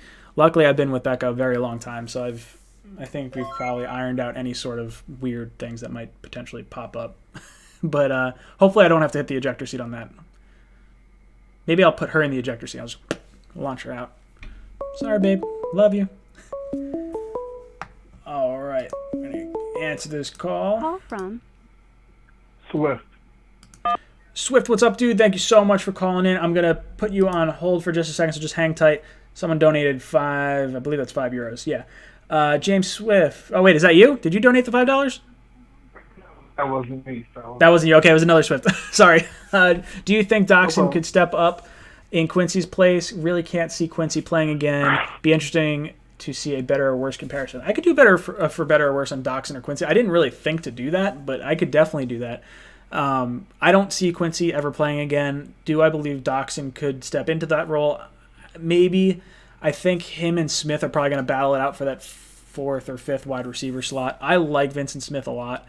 Doxson, I don't have as high hopes for, but he's a former first-round pick, so you never know. He could fill out.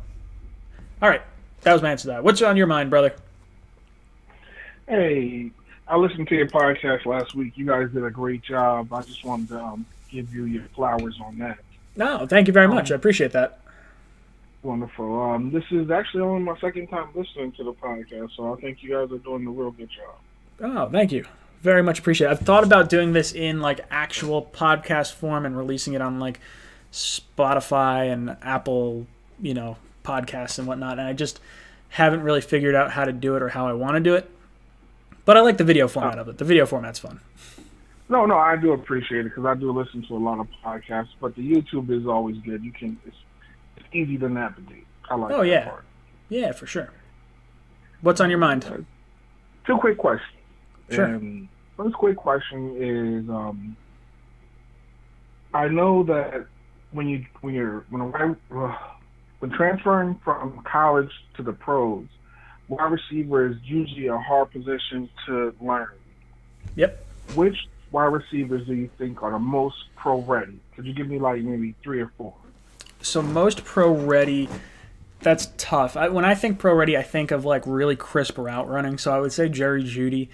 I would say probably Ayuk. He's really fast. I only just started watching him recently, but I don't know if he goes in the first round because NFL ready and first round may not always necessarily be the same thing.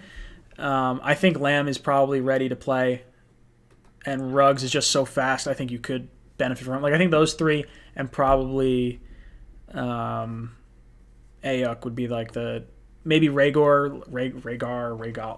I'm confusing the dragon from Game of Thrones and the football player, but I think you're right. So the wide receiver position and the offensive line position, those 2 positions are kind of odd in terms of their bust rate in the NFL draft. So you have roughly the same bust rate in the first round as you do in the second round for wide receivers. So I understand the argument if someone wants to go in the second round and take a wide receiver because you have roughly the same chance of getting someone. And you might even argue it's a little bit higher because of the quality of players in this draft. Is there a route you kind of want the Jets to go at 11? Are you thinking wide receiver or are you thinking, offensive lineman? Wide receiver. Yeah, I'd rather have a weapon. It's almost like I look at it as you're playing offense and defense, which of course we are. But sure. I'd rather score more points than the other team than defend the other team scoring points. Yeah, that's exactly where I'm at. I think we've tried the defensive route so long, and I know you want to get some help for Sam. I think Jason Peters is someone that I would really like to bring in for a stopgap year, and then sort of see what you're feeling out with Fant. Like maybe Fant winds up being a good left tackle, or maybe Udoka, turns into a good tackle on one end, and you're kind of solved. Who knows? I think you do have to bring in a later round pick, maybe for competition, what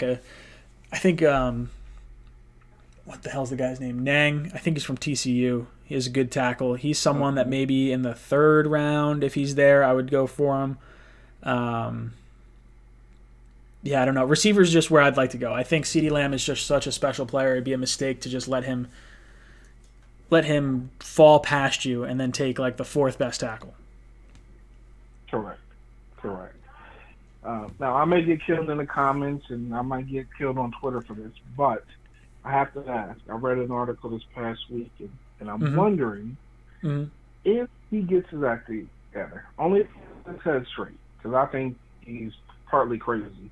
But if he has his head together, are you talking about? You're going to say Antonio Brown. Oh no, I do not want Antonio Brown. I really don't. Someone should roll someone should roll the dice on Antonio Brown. I don't believe the Jets should be the ones to roll the dice on that. Like, I don't think we're going to be able to offer him the money he wants anyway, and I just don't trust the guy. Like, he's really good, but if I'm going to spend the money on Antonio Brown, I'd rather draft Jerry Jeudy. Like, I think Jerry Jeudy is going to be the crisp route runner that Brown was for way cheaper and way less headaches. That's sort of where I'm at with that. I just had to ask if he had his head right. Sure. No, yeah, if he has his head right, I think he hasn't been the same since he took that really big headshot from Vontaze Burfict in the playoff game against the Bengals. And it's sad to say. I don't know if it's like legitimately knocked a screw loose, but he has been, it seems like, unhinged the last 2 years. Correct. I think he has PTSD from something. I agree. Boom! You've been ejected from the cockpit. Thank you so much for calling in. I apologize for ejecting you, but that's why I got the timer for. And the timer's a lot of fun. I like seeing the chicken go flying across the screen. So sometimes I let it go. Sometimes I don't. Didn't let it go that time. But thank you for calling in. I appreciate that. Guys, if you've not answered the question of the day, down below in the description there's a link to the Jets Discord. Head down there. Answer the question of the day down in the poll section. It is, which college did Blair Thomas go to? Answer that down in the Jets Discord. Get yourself entered to potentially win a hat, a shirt, or mug from the Jets Talk store. If you guys are interested in mock drafts at all, I have a mock draft contest that I run each year.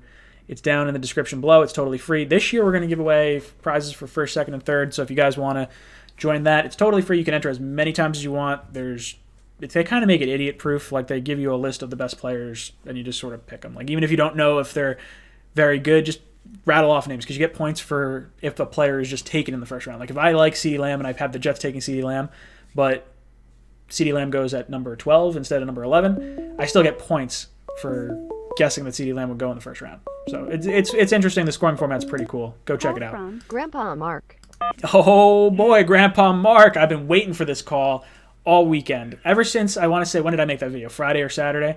I've been thinking about you. What's on your mind? Well, you should be, because I'm the one that brought it up originally. Oh, man, the chat exploded when you brought it up the one time. I had so many people spitting fire in the comment section. But, yeah, so what do you think? Wait. I just have to say one thing. I just found this out a couple of days ago. I guess it happened a couple of weeks ago, but can you believe that Cavalli got signed by the Texans? Oh, I didn't know that. I mean, look, there's such a low amount of good offensive linemen in the NFL that people are going to try and hope for people that played poorly in one place and might need a change of scenery to hopefully re-jazz their system. And I don't know if the Cavalli's projected to be a starter on the Texans. I don't trust the Texans anyway. I don't think they know what the hell's going on. They trade away DeAndre Hopkins for peanuts. And then, Well, yeah, I mean, look, Cavalli needs a change of scenery, but I'm thinking more of, along the lines of the XFL, you know? Oh, yeah. Unfortunately, the XFL's all closed up for the season, and they'll start next year again. Yeah, well, there's always next season. But, listen, this whole Jamal thing. Yes. I watched Green Bean's video that he made about it, and that cracked me up. Oh, I loved it. I thought, if you guys have not checked out the Green Bean video on how we should handle Jamal Adams' contract, go check it out, because it's pretty funny. And I agree. I hope that's I don't know if that's what you're going with this, but I hope that's how the conversation goes. Oh no! Look, it would be great. I would love to be a fly on the wall in Douglas's office if that was the way he would talk to Jamal. But I mean, how do you think Jamal would react to being threatened to be sent to Siberia? Oh, he'd lose his mind. There's no way that would go over well. He'd be like, "Oh yeah, well I'll show you." Right. Oh, it would be a disaster. But the whole thing here is this: is that the Jets don't have to say a word to him. Yeah, they have him under contract. Right. They don't have to say a thing. So the ball is really in Jamal's court. You mean in Douglas's court? Because the Jets don't... Or are you saying in Jamal's court? In Jamal's court. Let him be the first one to say something. Sure. Oh, absolutely. There's no reason for the Jets to go out and extend Jamal this early. You have him under contract for the next 2 years for sure, plus a franchise tag where you'd be paying him less than whatever he's going to want in his contract anyway. If I'm Joe Douglas, I sit tight and I say, "Hey, Jamal, we want to make you the highest paid safety. we're going to do it next year. We're going to let you play out this year, and then we're going to extend you, after year 4. And if he starts throwing a hissy fit or wants anything different, it'd be like, all right, well, we'll talk to you later. Sorry, you're either going to play or, maybe we trade you and we get, whatever we can for you. I'll tell you though, how funny would it be if somehow, in some way, Jamal did wind up in Detroit? So it's funny because I started sort of tossing that idea around, and I didn't bring it up to Green Bean or anything prior to that. And it was probably just earlier in that day that I started thinking about it. And he started saying to Trent, I was like, no way. And I don't know if he necessarily attributed any sort of pick or anything with it, or he's like, I'm going to eventually, after next year, trade you to Detroit. And I don't know if you caught the earlier part of the stream, but I think if Detroit is sitting there at 3 and Miami's looking to trade up, Miami gives them their 26th overall pick or 28th overall pick, whatever it is, and their 5th round and their number 5 overall pick to get up to number 3 to get Tua. Now Detroit's sitting at 5. The Giants take Isaiah Simmons at 4, and Detroit, from what I've seen, wants that type of player like Isaiah Simmons. So that's like a Jamal. Now, do you trade Jamal to Detroit for the 5th overall pick and now take the best tackle on the board? It's something it's weird. It's something to consider. I hadn't really. I'm gonna put it in a video at some point, and I did not do that yet. I mean, you guys obviously would have probably. Some people would have lost their mind, but I want to put together a different trade potentials. Like, it could be draft picks, it could be players, but it's not totally out of the realm of possibility to get the 5th overall pick for Jamal Adams. Like, you're getting a guaranteed stud at the position. You're gonna have to sign him earlier than you may want, but probably more than likely Matthew Stafford is only there for maybe another 2 years or so. Like, I could see him starting to get phased out. There's already rumors that they might take Tua at 3 anyway. Yeah, no, I think that's a very interesting scenario. But I saw O'Leary's posting, I guess maybe yesterday or something he was talking about. I kind of agree with him. If whoever they trade him to, I mean, I guess he basically brought up the Cowboys. Yep. But he was saying the minimum that he would take, and I agree with it completely, the minimum he would take for Jamal is the 1st round pick, a 3rd round pick this year, and maybe a 3rd next year. And that's, I agree. I think that should be the absolute minimum. Yeah, I think that's probably fair. I think they would get on board with that, because I think a 1st and a 3rd is reasonable for Jamal, and if the sticking point is like a 3rd next year, which is basically like a 4th this year, I think the Cowboys would probably do it.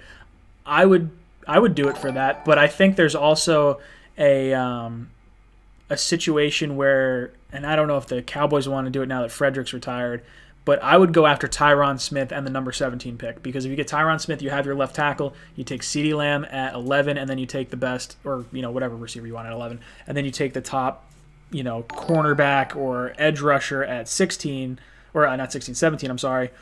And now your team really looks rebuilt. And that's my hope. I just got to tell you, man, when I watched that video you made about Adams a day or 2 ago, yeah, I was absolutely shocked.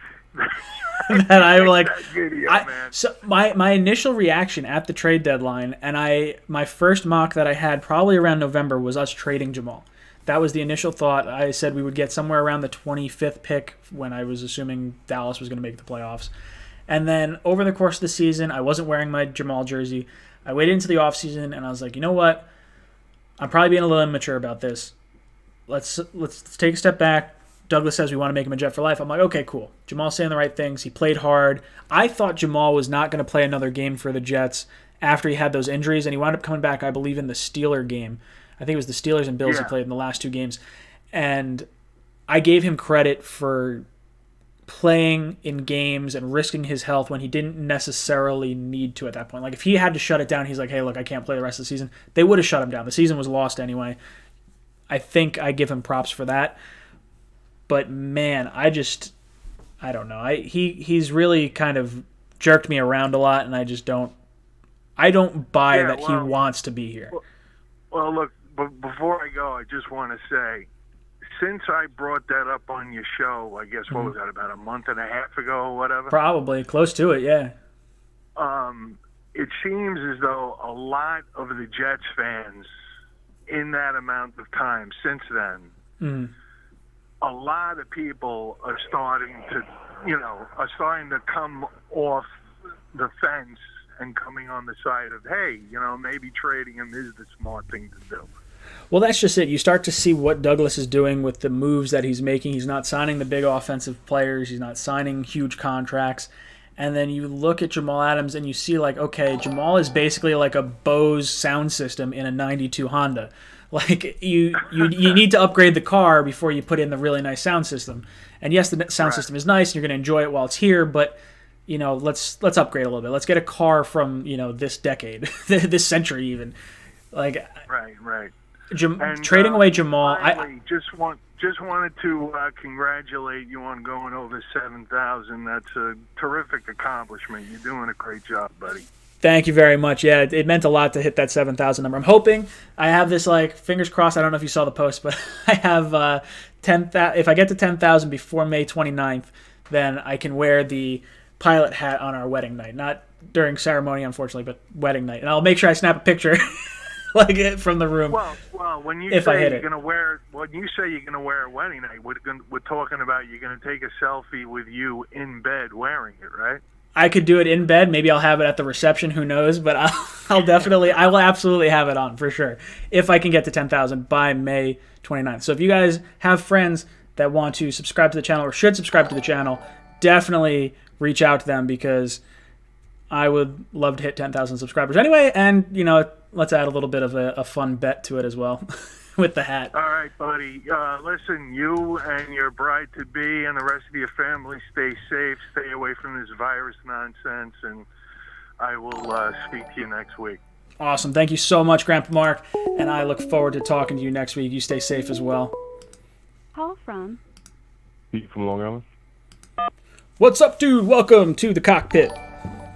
Hey, man. What's going on? Nice to talk to you again. Yeah, nice to talk to you.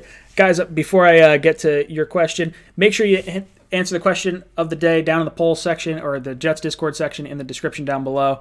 What school did Blair Thomas go to in college? Answer that on the Jets Discord in the poll section to get yourself entered to win a hat, shirt, or mug from the Jets Talk store. I'm going to raffle that off in about 4 minutes or so. So last chance to possibly enter that. Sorry about that. What's on your mind? All right, well, I lied about not calling. I gave you the $5 and the question because you said, I think it was you first, said Atlanta wanted to trade with the Jets and what's the possibility of trading Quentin Williams for the 16th pick.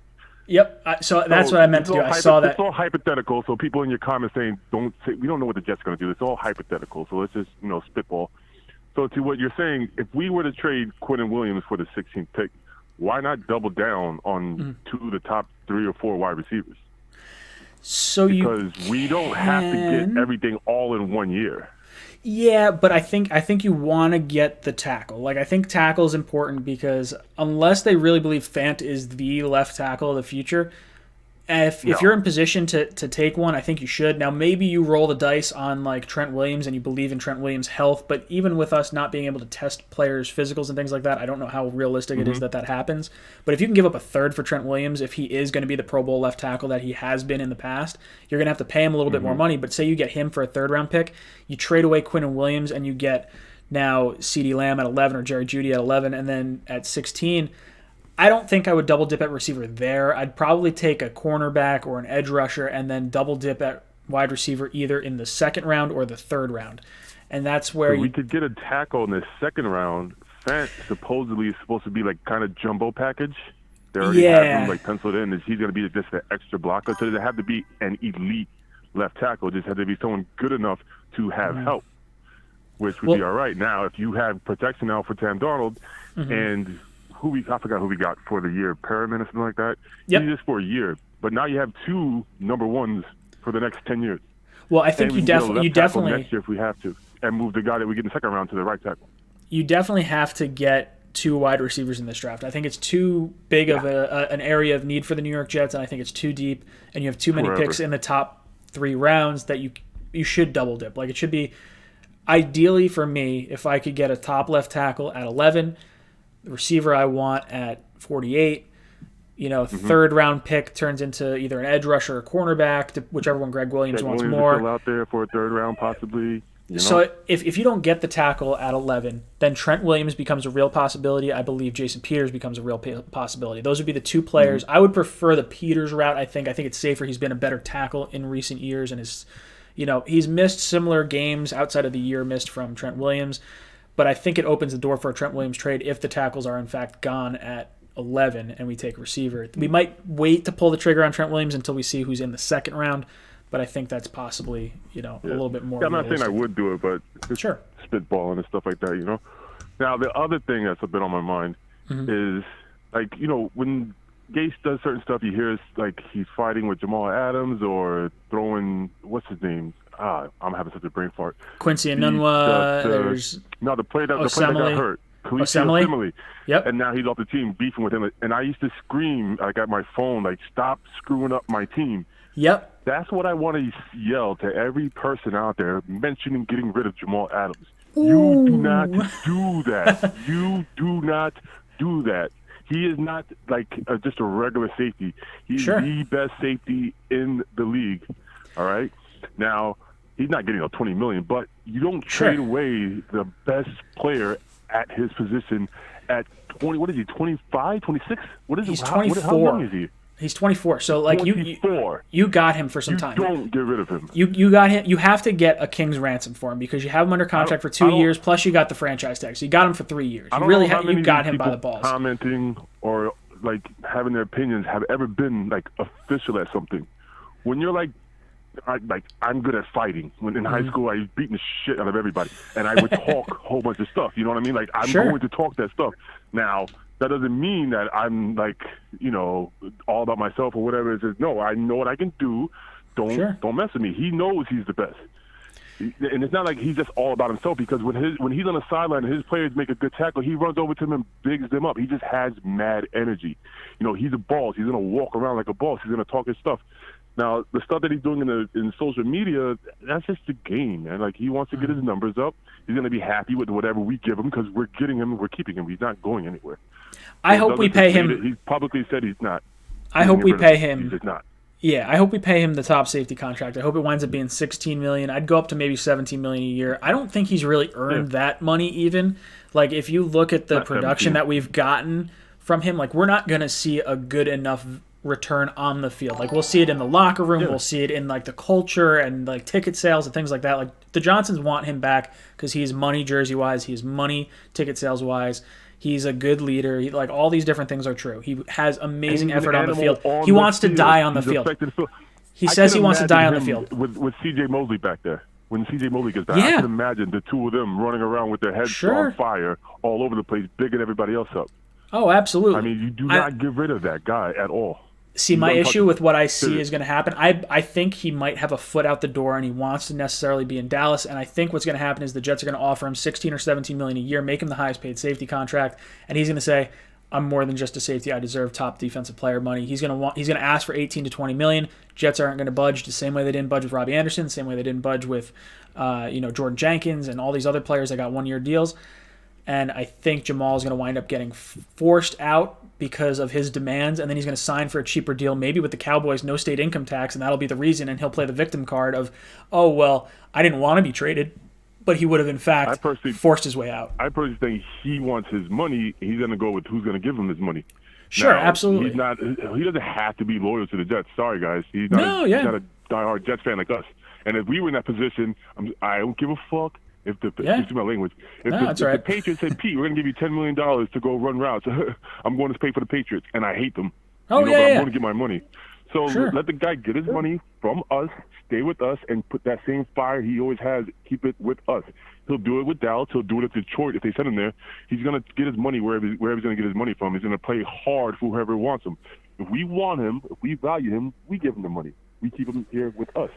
I really hope so. I hope you're right. Thank you so much for calling in. I'm going to cut you off right there because we're getting towards the end of the stream. And I wanted to get to a comment question. Peter Chestnut, thank you so much for the $5 donation. I apologize for waiting so long to answer this question. I meant to. Quentin Williams traded to Atlanta. How about CeeDee Lamb at 11 and Ruggs? Oh, okay. So this was your question as well. So we're trying to – I give up trying to call. So I'm glad we were able to talk about that. The two receivers, I mean, it would be really cool. But when it comes down to 5 years down the line, when you have to re-sign both these guys, you're not going to be able to. You're going to have to trade one of them away.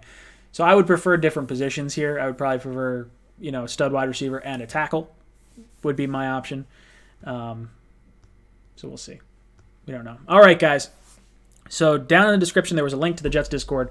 Question of the day was, where did Blair Thomas play his college football? And I'm pretty sure everyone got that right. I don't think anyone got it wrong. No one got it wrong. So the top answer and the correct answer was Penn State.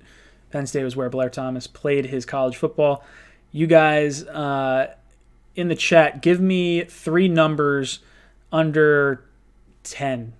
So that way, and I'll add them up, and then I'll pick, whoever I pick from the chat. Guys, we got 241 people in here. I don't know why the little YouTube thing's saying differently, but we got 241 people in here. Hit that like button. Let's see if we can get this up to 200 likes before the end of the stream. I don't know if you guys can do that for me, but if you can get me up to 200, it'd be greatly appreciated. It helps the channel out a lot. And, when people see a lot of likes on a video and comments on a video, like if you guys want to drop a comment down in the actual comment section, not just in like the little side spot, and you want to leave that there, YouTube's algorithm really likes seeing comments and views and likes and stuff. So appreciate it all the same. All right, so we got, looks like 18. 1, 8, and 9 will be 18. So 1, 2, 3, 4, 5, 7, 8, 9, 11, 12, 13, 14, 15, 16, 17. Ooh, who's going to be 18? Who's going to be 18? All right. Winner of the day for the comment question is going to be Chris Beats 816 on the Discord server. So Chris Beats 816, hit me up on the Jets Discord. Let me get your information so that way I can send you some type of Jets Talk gear. I appreciate you guys tuning in. We are back tomorrow night with an episode of Talkin' Jets. I'll have myself, Matt O'Leary, Gangrene David, and Green Bean in the chat. We're going to be talking Jamal Adams. We're going to be talking, the rumors with the Atlanta Falcons. If you guys want to head over to that video, click on my channel and just click on it. Hit the little bell icon so you get the notification that you're actually going to wind up seeing this live, and you can participate. We're going to do phone call questions again, so it's more of the same, I guess. So let me know what you guys think of that, and I am going to get out of here. It's been fun talking with you guys, and I look forward to talking to you some more. I have some more Better or Worse series coming out in the next little bit. I'm doing Van Roten and Winters, I believe, on my next one. Then I'll probably try to tackle Fant with some of the tackles. Tackled that video. Bump. That's what I'm thinking. Guys, thank you so much for tuning in. I appreciate it. You guys stay safe out there. This is Jets Talk, signing off.